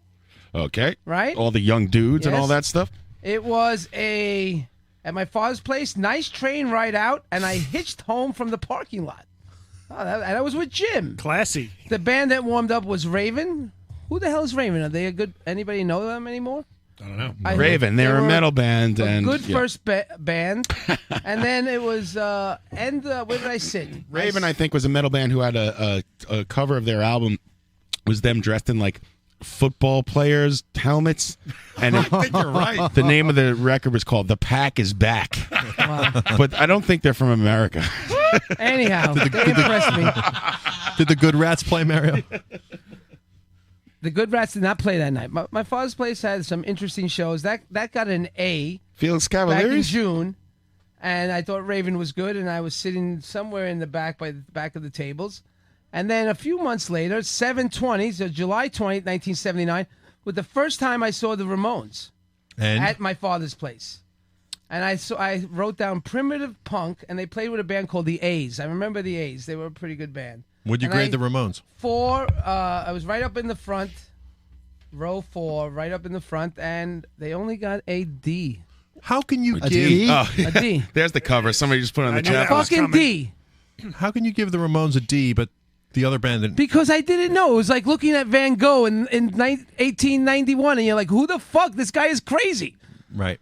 Right? It was just insane. I can understand that. My mother, along and with soon their grades kept going higher and higher. my mother, along with like 200, 300 other 12-year-old girls, booed Jimi Hendrix off a stage at the tennis stadium out here to see the Monkees. That's right. Wait, Jimi Hendrix opened for the Monkees? Jimi Hendrix opened for the Monkees on a U.S. tour, and they played at that tennis stadium in like where is that? Forest In Hills. Flushing? Forest In Hills. Forest Hills, yeah. We My saw mom grew up in replacements there Corona last year. Oh, really? Yeah. Yeah, but And, they only did that because he was black.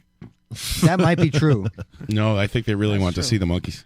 That's right. And last week I didn't like AC/DC. I still don't. 12-year-old girls don't want they were to debating. listen to Jimi good Hendrix guitar fucking players jamming out. Yeah, That's crazy. isn't that crazy? Mary, did you ever see that tour, Jimi Hendrix and the Monkees? I did not see the Jimi Hendrix and the Monkees, and I'm sorry I missed the Stones, and I just regretted this in '78 in Philadelphia. They put on a great show. What drugs did you take at this concert, I by the way? gave my ticket to Bob Menuza. Years later, I would meet him as a crack addict on my way to work. Good old Bob. Motherfucker, I gave you my Stones ticket, and this is what you've become of yourself. Mario Oh, still man. has tomato sauce in the corner of his mouth. I'd just like to point that He out. always has food in the corner of his mouth. He doesn't. That's it's what when I'm gross. hungry You think it's later. more unethical to be a crack addict or to pretend to have diabetes? Exactly.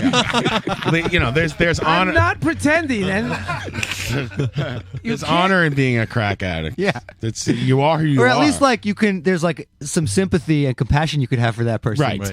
Yeah, wait a minute, Mary. Did you write down what drugs you took at the show? I didn't go to the show. I gave my ticket to Bob Menuza. No. The other show. Who's that? The manager for Andy Kaufman? The first show you talked about. Well, of course, all these things are fictitious, and I would never do drugs because I'm an established member Disclaimer. of the community. But of course, I don't have drugs on here. I don't know why. I have. You lose them. They in the must have been good. You lose them in the parking lot on that hitch ride. I have no. One day I'll talk about going to Canada, and boy, were there drugs there. Mario here to say All there our are drugs drugs in the got country of Canada. All our Secure drugs your got borders. robbed the night before. We went to CBGB's to see a show with all our car packed, ready to go to Canada to some punk rock festival. And we get back to our car after this great show at CB's, and the car is ransacked. And it's like, but they didn't find my Heineken with 100 hits of mescaline. Like, all right, let's go to Canada. You had a Heineken bottle filled with 100 hits of mescaline in it? No, that never happened. Heineken, the yeah, the Heineken. little magnet. Like the magnet you stick under your car. So. Well, With drugs in it. That's where you keep drugs. yeah, right. That was Mario's memory shtick. That was Mario's memories. Are very I good. demand some music, and I want Mario Asaro to be on that. All right, we'll put our You're people. listening to Memory Stick with I have that. Mario Asaro. Come on, I'm dancing monkey. I here, have right? that next like week. that. Next week we'll have that for you. You guys have the capability, don't you? I already have it. We have a team ready to work on. You're amazing. What's happening here before my very eyes? It's amazing. beautiful. It's beautiful. I had sex on stage in Amsterdam, my friend. What? More. You're I got listening to sodomized. Memory Stick with. Where is it? There's no more. I got sodomized myself yesterday. Oh, man. Don't talk to me. I'm having a big There's problem Mario. with sodomization and my home life. What do you? Oh, At home, it's falling to pieces there. what do you mean? Everybody's sodomizing everybody on the TV. You're watching TV with your children, and there's men loving men, women loving each Oh, other. boy. There's sodomy That's good. everywhere. Good. Yeah. It's not sodomy. It's called people living together and stuff. Keep in mind, he gave the Ramones a D. Normal behavior. I'm surprised your freewheeling ass would I'm say just something. saying, if the world was this free when I was growing up, God knows what would happen to me. You might get diabetes or We something. we all know your biggest regret is not being able to have gay sex. You've tried, and it's free, and it really bothers you that you're not into it. It's so fucking free. All right, let's move on. Tommy, you have any news for us? Ryan's up. Oh, Ryan. Let's get on with the game. Ryan, you just do Tommy's news. A building exploded on the Lower East Side, and now here's the game. Oh, and also in the news, they came to an agreement with the Nobody junkyards. died, right? I know. Nobody I'm died. sure that's part of your news. Animals, maybe. There's two people missing, though. I think. Oh shit! God damn it! It's not in my news actually. They're in the rubble, and the rubble is too hot to go through. Oh, really? They came to an man. agreement with the junkyards over by Citi Field, and they're going to move out and move up to the Bronx now. Yeah, it's bullshit. That's eminent domain abuse. How do you move junk? Wait, the moving? junkyards? The no junkyards are fucking moving? way. Yeah, they want to put like a fucking mall there. or Fuck something. that. Where the Like, fuck it's am been I gonna happening park? because What everyone. about that bodega with the seats in front that you could drink a beer in before you go to a That's restaurant? where me and Mario go. We watched the All-Star game from Yeah, there. yeah. Me and Mario Are did they going to that. move that place? Probably. Yeah, I it's fucking gone. hate that. I Who's know. going to fix Sucks. my car? That was one of the greatest nights ever. This is the best. We go to a Mets game and Mario parks his car. He goes to get like the muffler fixed because it's a free parking spot. That's genius. That is fucking genius. Well, I had to get it fixed anyway, and this way I could park it for the game for free, and No, I'll come it's pick it up great later. over Just there. wait to get your car fixed They're and you at got to go to a Mets game. They're at Fucking brilliant. McFadden's, sipping down their I gotta $6 say- buds, and I'm waving to them from the seat at Yeah. the bodega. Yeah. I'm like, get over here. A $2 16-ounce beer. It's great. And the streets haven't been paved since 1978. Yep. The streets Brilliant. have no name over there, my They're friend. paved with tar. Can I have you news to keep the score on? Yeah, sure. There was never supposed to be anything over there. There's like no drainage, so when it rains, the whole place My is dad, flooded. my dad loves that place. He would take me there all the It's time. to great get if you things fixed. listen. You're missing a side view mirror or something. You drive Exactly. over there, and those guys got you covered. It's bullshit. They're pushing all those guys out. They're going to lose all their jobs, and they're going to put some mall there, like because everyone wants to go to a ball game and then go shopping at the fucking mall. Right. It doesn't even make sense. No, they're not going to put the mall there because it's too toxic. They're going to put the parking lot there, and they're going to put the mall in the parking lot. That's Right. retarded. Right. That's crazy. It's ridiculous. Speaking of which, real quick, what about this fire that just happened? You know what they're going to put? It's going to be brand new condo developments. Let's not worry instantly. about that yet. Yeah, no, I mean, I'm who just saying knows? it's a little early. They But build it right on top of those dead people. They don't give a fuck. Yeah. They're I like, heard yeah, they're let's pour building- the let's just- foundation on top of Steve. Let's just hope everybody is okay. And, Yep, for sure. Let's hope. And That's Pommes a- frites opens up again somewhere else. It's a horrible thing. Because that's all anybody seems to care about is Yeah. pommes frites. What's that? Oh, French It's fries? a French fry place. Yeah. That's Oh, it. no, the French Nobody's fries worried. burned. Yeah, Yeah. there's two people missing in a rubby dick. Yeah. Right. Yeah. You Rest jerk in off. peace, pommes frites. Thank you. All right, Fuck pommes frites. all right, so let's play the game real quick. I give it 2.5 French fries. What Yeah. game do you have for us tonight? Yo, I used to go to pommes frites for real though in high school. Me and my friend, they would sell extra sauce for like a quarter, and we would buy just 6 or 7 sauces and sit in the back with our little leather jackets on, and we would be like, "Yo, you got extra French fries? Yo, I could get some of those.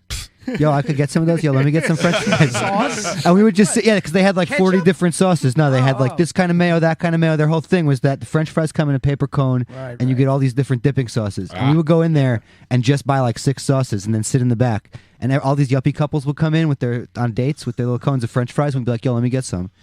Yo, let me get a what's fry." good with those fries? Yo, let me get a fry." Yo, let me get You went to high school in Manhattan? No, I went to high school in New Rochelle. Oh. Oh my God! All right. Want to move? They bust him in specifically to annoy. Yeah, yeah. Let's bust these punk rockers in to annoy the highfalutin crowd. They took the New Rochelle jitney to the Lower East Side. And bust these yuppies down a peg. All right, Ryan, do you have a game for us this week? It's the Ryan game, everybody. Yeah. Every week. And now, Colin, from a barrage in Queens, New York, Ryan comes it's up with a time game to for us. play the Ryan We don't know what it's Game, going to be. where we expose these smartasses for the dumbasses they really are. Here's your It's host, terrible. Ryan Collison. We're all going to be Let's move on with the game. exposed as idiots. That's right. All right, Ryan, what do you have for us this week? All right, this week.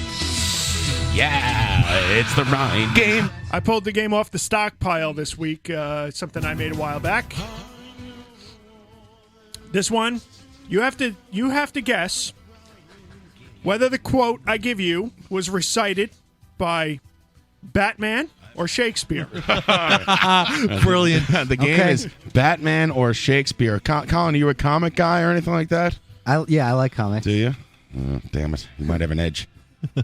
I didn't read a lot of Batman though. I was an X-Men guy when I was a kid. X-Men. I like X-Men better, too. Hey, Ryan, what do you think of the new Superman versus Batman movie that's going to come out? Do you have an opinion on it? You know, I'm just not a fanboy like I used to be for those kind of movies, and if the quality of special effect movies that they have these days came out when I was probably 19 or 20 years old, it probably would have meant a lot more to me.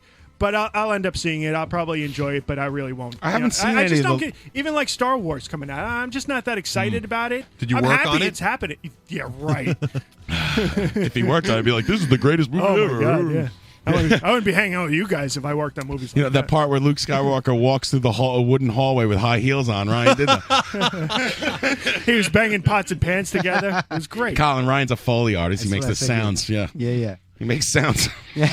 Yo, Ryan, do a noise. Do a noise. That's what you call a callback, guys. I don't know. You guys seem like pretty amateur. Yeah. Here's water dripping. Ready? That's pretty good. Wait, shh. Doing noise. Buy my tomato sauce. Keep talking, right? What I'm about to do. Do it. I don't want to talk over your Now I'm laughing. mouth I can't do it. noises. I'll do it later. All right. Okay. Is this Police so here Academy? we go. I'll go down the line. You tell me whether it was said by Batman or Shakespeare. All right. Who goes first? Let Colin go I'm just first. going to go down the line. I'm going to start with you, and everybody's going to All right. get a chance to answer the same question. As a man, I am flesh and blood. I can be ignored. I can be destroyed. John Houlihan, was that said by Batman or Shakespeare? Well, I think that's. I'm going with my gut. That's 100% Batman. All right, Tommy? I have to go with the man bat, Batman. Okay. Bard man. Pat Walsh? Shakespeare. Shakespeare? Mario? Is this something Shakespeare would say in his everyday life, or It's a quote from a play. Come on. Yeah, right. There was no podcast. Everything back there. here is quoted from There. literature. We're here with Shakespeare. So, okay, I'll pick Batman. how many slices of pizza do you eat there, Bill? All right, Colin, what do you say? Batman. All right. Everybody got that right except Pat. Okay. It is Batman indeed. I It was think, Pat takes a dive for it the was- sake I think he of, does. I love it. said during the film Batman Begins. All right, Batman Begins. You're the best around, everybody. Except for Pat, who purposely answered the question incorrectly. I'm mixing Because it he up. does not Right, care. like it. I'm mixing it up. Here's the next one. Colin, I'm going to start with you on this one. All right. Vengeance is in my heart. Death is in my hand. Blood and revenge are hammering in my head. Is that Batman or Shakespeare? I'm going to say Shakespeare. Okay. Mario? I too will go with the Bard. All right. Pat? That's the Punisher. Punisher. Yes, I'm going to give you 2 points right now. 2 points? Because you went and you knew right away. Tommy? Man bat. Okay. Man Bat. And John Houlihan, You know? host of Live from the Barrage on Radio Nope. Oh. Check it out. Check it out, baby. Tune in. Ryan's alive. Lock it in and tear off the knob. Well, you just teared off the knob. You literally just tear it off. I did. I tore off the knob. Lock it in and tear off the knob. Radio Nope. I need a better echo sound. There we go. That's- In the next hour, we have a Beatles block. Here comes the Beatles block. Lock it in. Tear off the knob. I'm gonna say I gotta go with my gut. I'm as eloquent as that is. I feel that the Batman could totally say that. I'm saying Batman. All right. The answer is Shakespeare. Damn it. Yes. 2 for 2. That's right. 2 for 2, baby. Because he stole it. Ryan keeping score. That was from Titus Andronicus. That old gag. Oh yeah, do we get a bonus point if we can cite the comic or the play? I'll give you a bonus point. I'd If like you to can name take- any Shakespeare play. I'd like to tame your shrew. I got 2 points for mentioning the Punisher for crying out loud. What? You gave Pat 2 points for the. yeah. What the hell? Crazy answers are rewarded. God damn it! All right, Eddie Spaghetti. Is he straddling? Last week you got all bent out of shape about crazy answers. That's right. Now they're worth points. Well, it got carried Now away, they're worth points. Yeah. I'm trying to be a good sport. God damn it! All right, let's go. So next one. As flies to wonton boys, are we to the gods? They kill us for their sport. Tommy Rockstar, is that Batman or Shakespeare? Shakespeare, baby. Pat Walsh. I'm going Shakespeare. Colin. Shakespeare. Mario. The Wonton Boys? Yo, Mario, did you see the Wonton Boys in '79 at the? It's like It's a restaurant down in Canal Street. No, it's a gang from like the 60s Lower East Side in Batman. 1886. Can you repeat the quote, please? We're fighting the Wonton Boys this week. Can you It's the repeat? Shark Tales. Chop sueys. Make sure your gravity knives are sharp, see? As flies to the wonton boys, are we to the gods? Put up your dukes, Wonton Boys. Bring your mace. We're facing the Wonton Boys. Down on East 3rd this evening. There's like a Arr. corner in Chinatown, which is like it's one of the only streets. I know in Manhattan exactly what you're talking that about. that doesn't tee off, and it's just like curves. I and love it's- that it's- street. Oh, that's Bayard Street. Right, and that's where they would call it like the blood corner or something because that's where the gangs would like trap other gangs. There was nowhere to go. Right. And it would be a lot of killing and haberdashery and, and knifery or It's the wontons versus the fancy hat boys. Big hats, yeah. Killery and Scene out of West Side Story. Who did I boys, See? Who did wonton I ask? boys. We're on Mario? What's the answer, Mario? He's asking you to Can you repeat. repeat the quote? How about you just say one of two? No, come on. I was lost at wonton. There's something about wonton boys and eating Chinese food at 3 o'clock in the morning. What's your answer? No, that's not fair. If anybody else would ask you to repeat it, you'd gladly repeat it. Don't get your Can I- panties in a I hole. actually did repeat it, though, but you didn't hear it. As flies to wonton boys are we to the gods. They kill us for their sport. Is that Batman or is that Shakespeare? I say Sicilian Shakespeare, bastard. and I'd like to take the bonus point. You want to buy a vowel? I will say Midnight Summer's Dream. John Houlihan, what's your answer? Well, that's not a Shakespeare piece. God. But all right, you know what? I think you're tricking me. I'm going with the Batman again. Sorry, John. Damn it! It is, in fact, Shakespeare. And Of course that was, it is. That was from King Lear. We're the Remember that best. crazy old play? That bastard. Al It's a Pacino musical. was great in that. That old coot. Wait, wasn't King Lear in Batman Returns? Yeah, that was King Tut, actually. Born in Babylona, raised in Arizona, King Tut. All right, so here's the next one. Your feast is nearly over. From this moment on, none of you are safe. Pat Walsh. This is tough. This is a great because game. It just That brought is, me right into a scene from Batman. That but is also- Batman. Okay. Tommy. Yeah, I'm gonna Batman that one. John. You know, but that's weird that he would say your feast is almost over. Like Batman wouldn't say feast. I'm switching it up. I'm going Shakespeare, even though I think Batman loves to ruin people's dinners in movies. Put that hot dog down, Joker. He's like, let's bring all these rich people into one spot so I could ruin the dinner. Because I'm fucking Batman. Put down that pork chop, Riddler. Hey, everybody. I'm Batman. You're all a bunch of fucking assholes. Get out of my mansion. Take it easy. He loves a dramatic entrance. All right, Colin. What's your answer? Shh, I'm trying to be an asshole on the sly so no one knows I'm Batman. Homer Simpson. I'm coming through the portico. Someone just posted a picture of Steve Martin as King Tut in the chat box. Colin? Batman all day. All right, and Mario. I would say from the series The Joker's Wild, Batman. All right. Sorry, John, once again. Oh, man, I'm all over the place on this one. You I missed. think we're kicking ass. You didn't get that, Mario. Oh, yes, you Yes, I did. did. Damn it. Wow. That was from a direct-to-DVD cartoon of Batman called Year One. I don't know. Batman Year 1 DVD. Go out and get that at sliceharvester.com. Direct to cartoon. And here's the next one. And as the sun, that had been too afraid to show its face in the city, started to turn the black into gray, I smiled. That's Hendrix. Yeah. Mario. As I killed the Joker. But Yes. A lot of dark, gray Batman. all right. Colin. Shakespeare.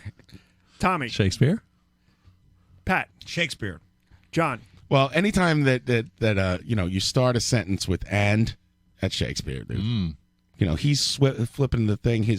All his prepositions are in the proper place, even though it sounds weird conversationally. That's Shakespeare. I don't know if you guys know that I'm a writer and my bread and butter is the English language, but "and" is actually a conjunction, not a preposition. Right? Poppy. No, well, that's no, right. I was speaking about the words after the. And I'm playing around. Right, but I mean, if you all right, so Colin, you're an English guy, so you say, "Hey, I want to," you don't put "out" at the end of a sentence.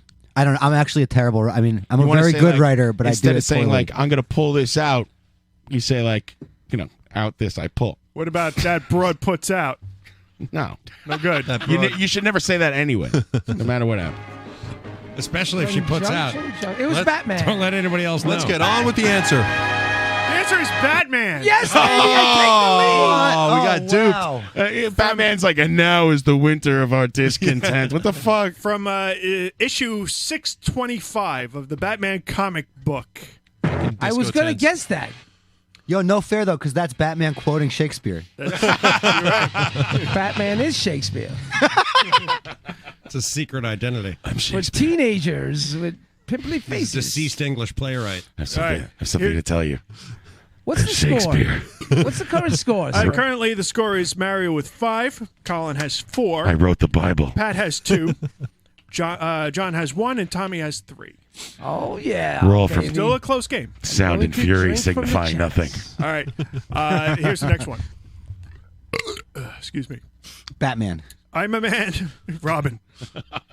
That's Batman, Robin. We'll be right back with Fred and Jackie the Joke Man Martling. Jackie the Joker Just Man. threw up on your cape, Robin. Jackie the Joker Man Marling and Robin, everybody. Hey, Batman, did you ever hear this? Well, be this. 2 Jews walk into a bar. It's frightening Frank Gorshin.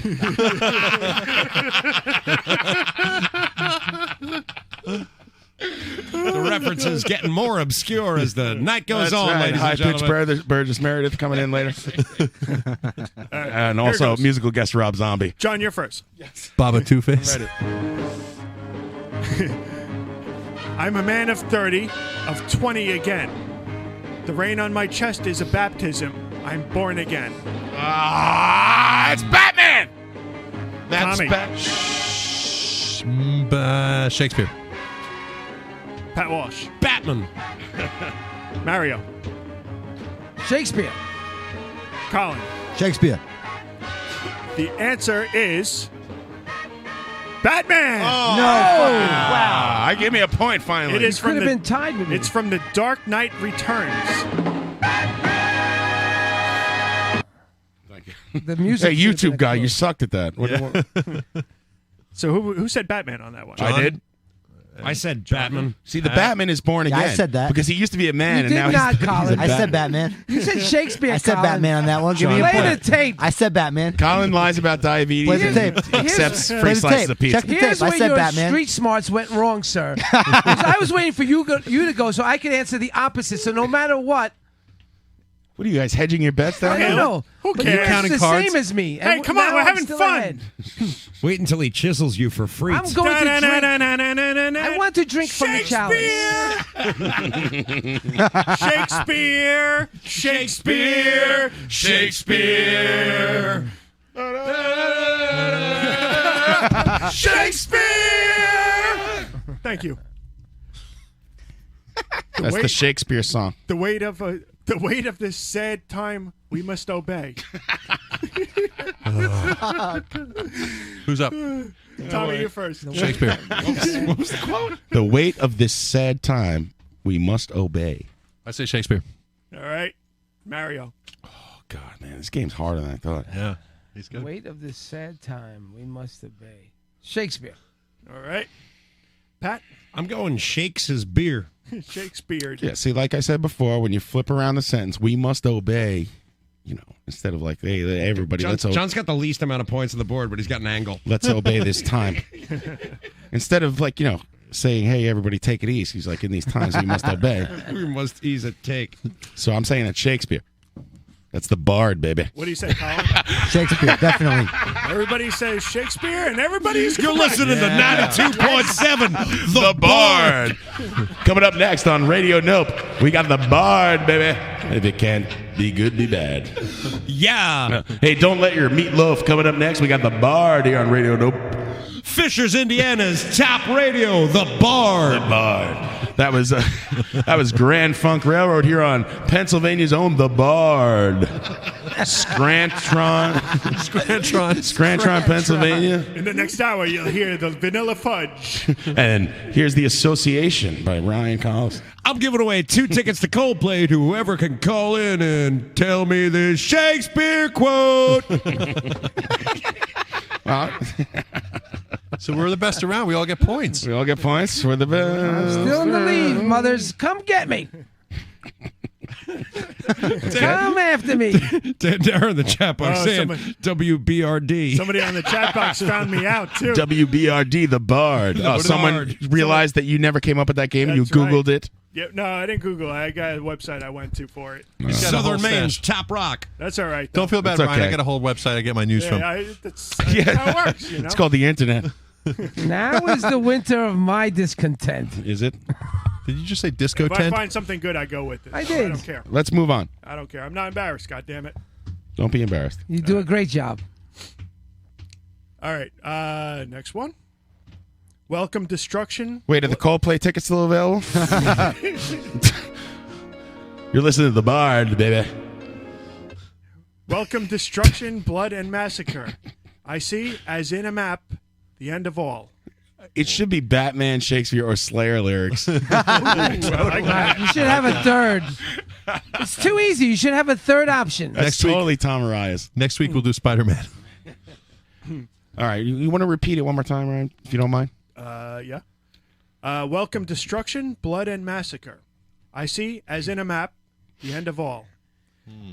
Let's go with Mario. Damn it. I'd like to say the Batman, but I'm going to go with... my brain. I'm going to go with Shakespeare. Acid rain and pain. I go with Shakespeare. Okay. That's your leader talking. Colin. I'll say Batman. That's it, Batman. All right. John. I'm going Shakespeare. Tommy. I'm very tempted to say Batman, but I'm going to go for a guess and say Shakespeare. All right. Batman for the win. Batman for the loss. Baby, now I'm taking a decisive lead. Very dark for Shakespeare. I want a point. Yeah, Shakespeare's a little bit of a downer sometimes. That's from Richard III. Wow. Richard III, back to Boner Beach. Citizens on patrol. That was a tough one, Ryan. Oh my God, I can't figure out how to turn this off. Help me. Rips the computer up. All right, so John said... I was right. Tommy Yep. said... Shakespeare. Pat said... Batman. And Mario... Mario. Nobody listens to Shakespeare. Mario. I was first. I let it off. I told you all it was Shakespeare. Guys, Yeah, but no one's listening to you. Can I just scare you guys and say Mario's in the lead? Fools that It happens mortals from time might to be. time. Let's do two more of these. Is he the only one with glasses? Yeah. I think that's. It gives me the edge. Yeah. Negative. He's got the answers written really small and like little tiny pieces of paper. Mario's version of Google Glass. Coming up on WBRD, The Bard. What's your favorite play? Mine is Coldplay. Yeah. Damn it, I lost the page. I got two more of these guys right here. Ready? Tune in. They have tied me to a stake. I cannot fly. But bear-like, I must fight the course. All right. Tommy. Batman. John. Well, he does have wings, and I could see one of those enemies tying him to a stake. But is he bear-like? Is he bear-like? Well, the bear's a That's what throws you off. noble creature. Batman's a noble human. Creature. Tries to do the right thing. Bear Man. Does he Jumping like- off. Bear Man just like jumps off the top of the Empire State Building and sinks like a stone. lands on Fifth Avenue and splats everywhere. One pain comic, and that's it. Issue 1, the last issue. Shakespeare. All right. Pat. Batman. Okay. Mario. I got lost in John's pontification. My ribs hurt from laughing so much. In issue 258 of Batman Returns, he's worried that he can't fly anymore like the Bat, so he has All to right, resort Colin? to his bear like Batman. I say Batman. All right. The correct answer is the Shakespeare's. John gets it. All right, I'm the only one who got it? Yeah. Yeah. Sweet. Am I close to Mario? You're very close. What? Let's do this, my I got friend. 6 or 7. 1 point away. Oh, yeah. I forgot to give him that last one. I got 6 or What? 7. You don't have No, shit. You got 6. John has 5. I'm coming for you. Holy right on your shit, fucking man. Sicilian I'm tail, worried my friend. about Colin and you're Gabish? sneaking up on my left. That's right. I got a faster donkey than you, and I'm coming up the mountain. I just love that Hooli messed up his own hype up music. Let's go. Shakespeare!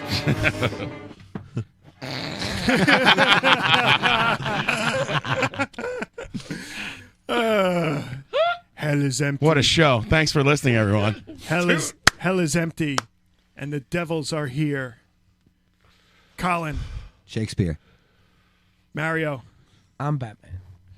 Pat. That was the Devils playing the Caps earlier today. Hell I'm is going empty. Batman. All right, Tommy.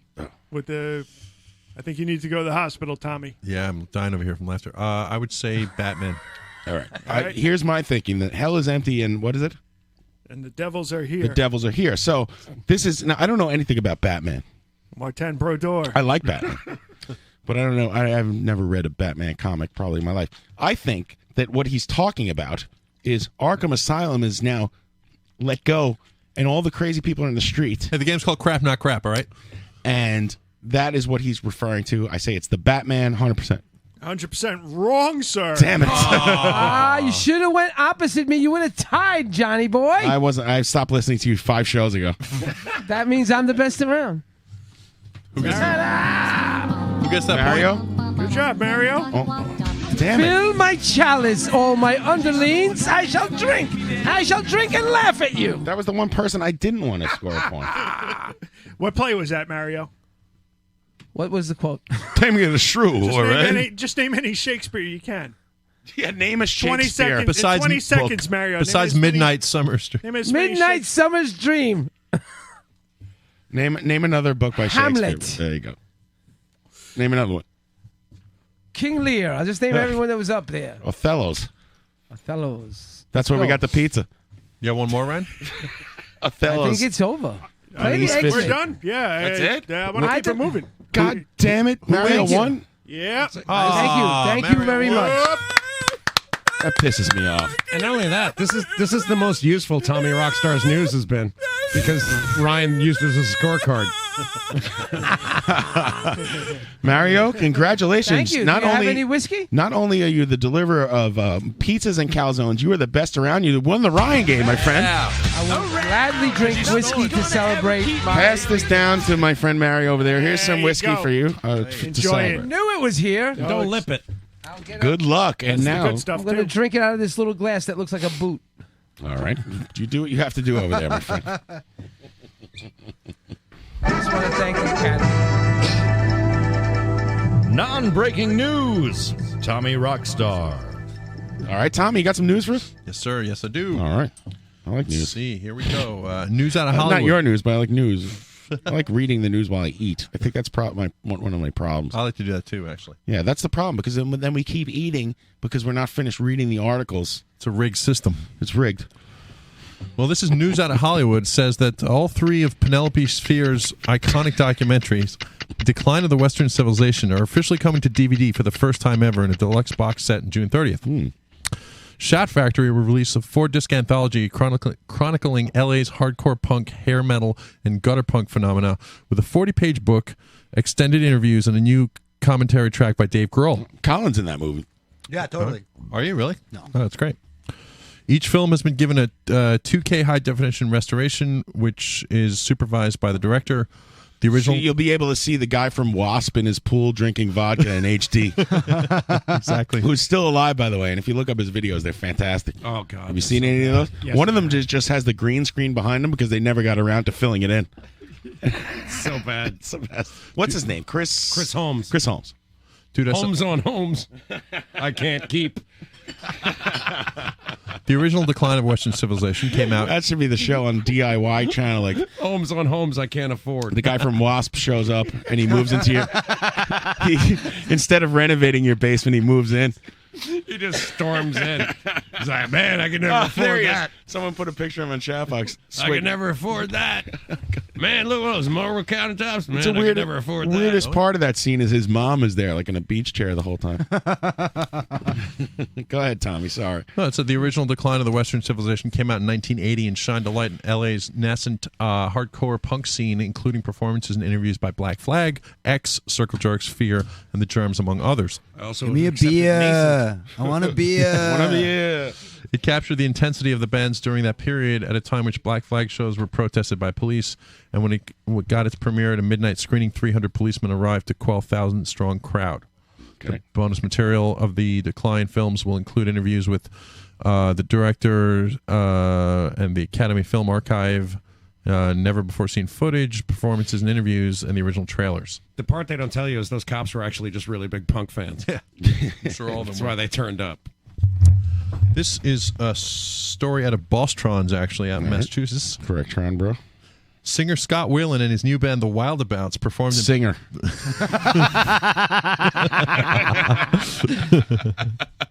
The Wildabouts, dude. You know, you just picture. All right, I can't even. He's I got can't that even big do it. furry hat on, probably. Yeah. There's like a conversation and a meeting, and they're naming the band. And, we'll call ourselves The Wildabouts. We're out of names. They're on the second stage at Woodstock.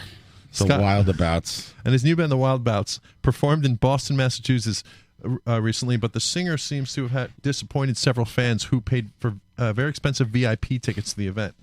The VIP package included meeting the musicians and snapping a picture with Weiland after their performance. It's like one of these bands like Kiss and stuff do this, where you can go backstage, Right. like pay like $600, and you get to meet and greet Kiss or whoever, and then you get like an autographed fucking shit box guitar or some shit like that. The problem is with Weiland's crew, it's one of those ghost cameras. They just film like a field of light where Scott Weiland should be. On a you have to go down to the jail to take the picture, but that's the VIP package. On a Stone Temple Pilots forum, Conjugal visit with Scott Weiland. That is fucking Coming this grim. season on A&E. Yeah. I'm sorry, I don't mean to make fun of people with problems. On a Stone Temple Pilots forum called Below Empty. Oh, Jesus Christ. Several VIP ticket holders from that event expressed a great disappointment in Weiland's rude and abrupt behavior. One forum member called... You holding? No? I was here to take a picture. One forum user called Pigs and Zen explained the following. Quote... Pigs and Zen is the Pigs username. and Zen. Pigs and Zen. And it's still better than the name of his band. His internet forum handle is better than his band's name. No, this is one of the users who went for the meet and greet. So he says, quote, when I got up there, Scott didn't even look me in the eye when I was talking to him. He put his arm around me and literally said, quote, let's get this shit done with. Wow. I can't be hanging out with the likes of you, my friend. What's wrong with that? I do that every show. He said, quote, I felt so betrayed after spending so much money to support him over the years. Scott should not be saying these things when people paid over $150 for a brief picture with him after the show. Obviously, he wants no part of this meet and greet. There you go. There's Scott Weiland meet and greet. Not a nice guy. Yeah. Hey, Colin, you're a rock and roll guy. Who was like the biggest asshole you ever met in rock? Oh, man. Apparently Scott Weiland. No, I don't know. Maybe honestly, all of Less Than Jake, except for Jessica. Wow. All 14. friends. We were talking about this but she's before. the Oh, were best. you? Yeah. Yeah. I interviewed them for my fanzine when I was like 14, maybe, and we went to this shitty little diner around the corner from 7 Willow Street in Portchester, and they all just bullied me the whole time. No way. Yeah, it was so weird. I've never heard one song by that band. Really? There's like a saxophone or something in there, right? Yeah. Jessica was the saxophone. The one were a nice big person band. was the saxophone Right. player. Yeah, She's she was the the one coolest. nice She's a really cool And they girl. dicked her out of a bunch of money. They were a piece of shit, those people. Wow. There you go. There's a Less lot- than Jake. yeah. Fuck you. Assholes. A lot of sordid Go past. fuck yourself. Those are my old bros, but I can understand like that Sorry. situation. No, but they're. I I mean, get sorry it. you were friends with them. Listen, honesty is the best policy on this show. Let it out, buddy. I don't give a fuck. Well, Let's actually, go. I was going to say another fan, a VIP ticket holder with the username 90s Rock Lover, recalled, I did the meet and greet as well, and he just told me to, quote, let's suck a dick, and that was it. Over and done with in 10 seconds. He was definitely drunk and ready to get out of there. I was about as drunk as he was, so I really didn't feel that disappointed until I looked back today. Another forum poster recalled a similar experience. Is a Scott Weiland fan 107 _ Stone Temple Pilots rule. This other fan wrote, quote, it's finally my turn, and I walk up there and tell Scott something along the lines of, I just wanted to tell you that I've been a fan of yours for 20 years, when Scott interrupts me and says, okay, hurry up, I don't want to hear it. This is amazing. That's amazing. Which is whatever I say when I hear a Stone Temple Pilots song. I stand next to him and smile for a picture while he was complaining the whole 5 seconds that it was taking way too long. I will never pay to shake this man's hand again. I pay. Imagine the world where you pay cash money to shake another human being's hand. It's What's the world happening? we're living in, man. It's crazy. People that weren't punk have no idea what to do Right. ever. Many forum users made sure to point out how good Scott's performance was that night and how kind he was to the other members of his own band, both after the show and during the Hey, great, great set, man. You really played the drums great. Excuse me 1 second. Hey, go fuck yourself. Pardon me a moment. Hey, guy who paid to get in here, why don't you fucking beat feet, buddy? Turns out he treats the help okay. Yeah. So that's the end of that. Now we're going to move to local news to Williamsburg's. Catch me in a bad mood for 150. What's going on locally, Tommy? What's going on around here? This is the local news, all right? A young man walking his pit bull in Williamsburg was so convinced that his pet's superiority of his pet's superiority that he decided to show it with a knuckle sandwich. When a fellow dog walker approached the man and his dog, he began to pet the pit bull. The suspect punched him in the face, reportedly saying, quote, "I got 2 pit bulls and your dog is a pussy." Wow. Okay. So the guy, I like. There's no. He didn't punch a dog, so it's funny because he punched another dude. Yeah. That's some perfect old Williamsburg versus new Williamsburg. I love that so much. Yeah. Oh, when those worlds collide of the dude who's been there for 20 years and walking his pit bulls. And like some beardo with his dog in a purse. The day you can't walk up to a total stranger and get punched in the face in the city is the day I want to leave. This is what makes it New York, man. You don't talk to people. You don't pet nobody's dog. You get punched in the face. Who said it? That they don't think big cities should be safe for women or families or children. Unfortunately, police famous haven't. punk rock quote. I can't remember who it was. It was Gigi Allen. Like Richard Hell or something. Unfortunately, police haven't revealed what type of dog the victim owned, but judging pussy dog. But judging by the suspect's colorful language, one might assume it was a cat. People on the chat box posting the Scott Weiland selfies with the dude. Oh, really? Yeah. I love the chat box. There he is. He looks pissed off. Really? And this poor kid's like sitting there like, eh.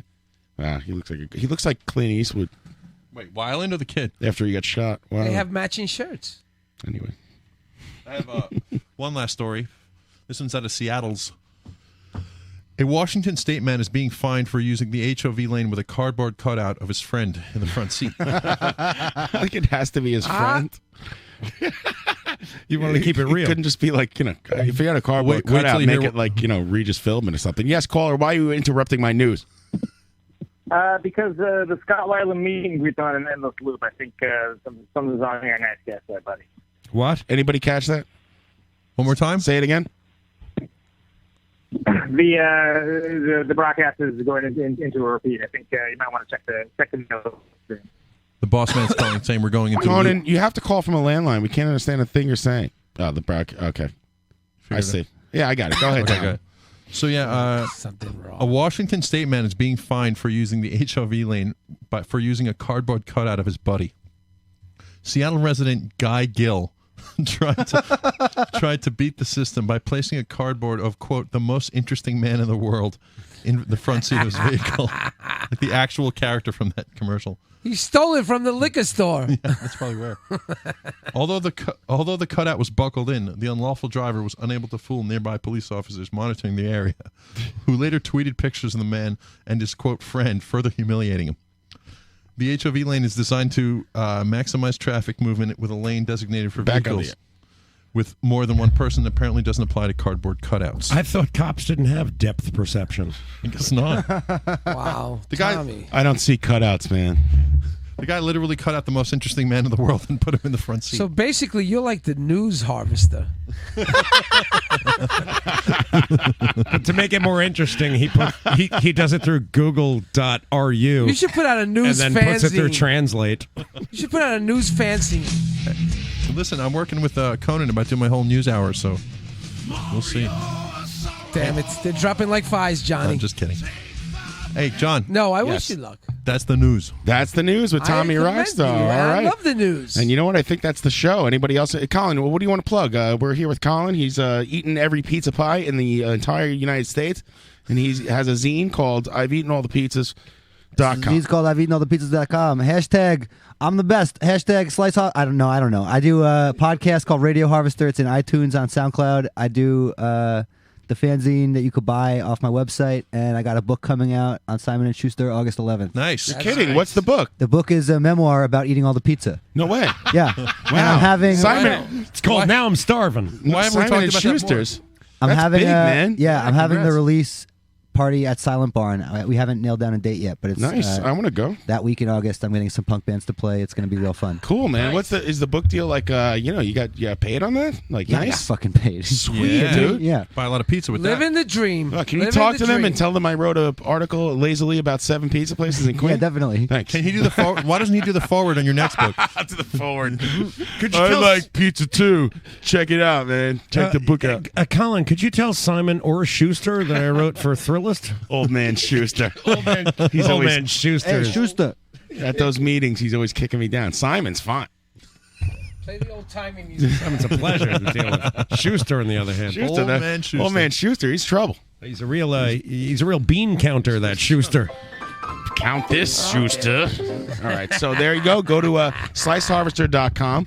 Colin's new book is coming out, all about his pizza experience on Simon & Schuster's. Amazing. And also listen to Radio Harvest, which is his podcast. It's on SoundCloud. If you go to Slice Harvester, all the episodes should be there. There's a little SoundCloud. Just hit the play button and call it a day. And also listen to Radio Nope. Yeah, right. Well, anybody else have anything to plug? At Slice Harvester on Twitter. At Slice Harvester on Instagram. Yeah, Instagram him up. Avion tequila. Mix it with a little pineapple and bong. That's a drink. Were you always sober, Colin, or No, I quit drinking while I was eating the pizza, which is what the memoir is about. You're kidding? Yeah. Did you have a drinking problem? I did. I do probably still. Right. Suppress those. The last time I got drunk was like a year ago, maybe, and I was in a fight with this person I was dating, and I got wasted at my house, and she called me up and she was like, "How does it feel? How does it feel to be drunk?" And I was like, "Oh, did you ever get out of bed and it's real cold and you have to go to work and you don't wanna, but then you realize that you don't have work that day and you get back in bed?" It feels like that. So I'm pretty sure I still have a drinking problem. Ooh, yeah. I mean that cold comfort. I hope none of our Man. drinking has. I don't give a shit. Nah. Yeah, I'd like to congratulate you for lasting the whole episode without letting us barrage you with our booze. So. Yeah, no, I don't. Yeah, mind. man, Colin, thanks for coming in, dude. Yeah, Hey, nada. It was a pleasure. dude, you're the best. you. Yeah, this is great. Anytime you want to stop by, feel free. This is an honor. You have carte blanche. I'm just going to be showing up now. Okay. You heard him. What's He's good, not guys? going anywhere. He's here. He's staying. Yeah, I brought my There's a sleeping card bag. game happening in a few hours. I have a tent, I think, somewhere around here. It's like a one-man tent. Pup tent? Perfect. Yeah, I got it from Cindy Crab when she put us up. That's a callback, baby. Yeah. All right, and let's move on with our lives. Thank you, everyone, for listening. Listen to RadioNope.com. We'll be on every Friday night at 8 p.m. Eastern. And also the replay of Friday's show will be on every Monday morning at 9 a.m. Eastern Time. And John, I'd like to say tune into my show on New Haven's Rock, WBRD, The Bard, baby. Yeah, all right. Playing the best Skinner. Listen to Ryan, Pat, Tommy, Colin, and Mario's new shows on radio now. Fucking bastards. And we'll see you next week with who we have, Tommy? Oh, we've got a great guest, so I should announce it now. It's Wes Orchowski. He's the director of the new Damned documentary, and he's also the director of the Lemmy documentary, and he'll be in the studio with us next Friday. Amazing. I prepared some questions. You better. Great job. And also, yeah, we'll see. I have big guests. Big guests. It's going to be a big month of April. Big guests. And what we're going to do is any new guest who comes in here, whether they're big or not, we're going to make them eat every slice of pizza from Manhattan in studio. So we're going to go around. We're going to get we're going to go to every place, get one slice from every place, and then now we'll bring the show to you. I'm fine with that. Thank you. All right. We'll see you next week, everybody. Thanks for listening. Thanks, Colin. Yo, this Oh. song's real simple, B. It says wrap it up. Wrap that shit up, B.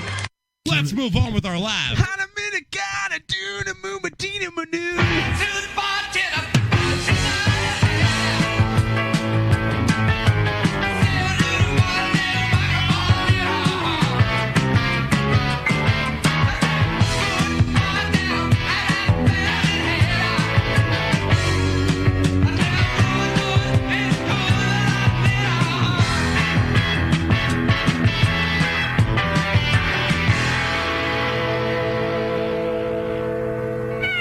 I am on Facebook.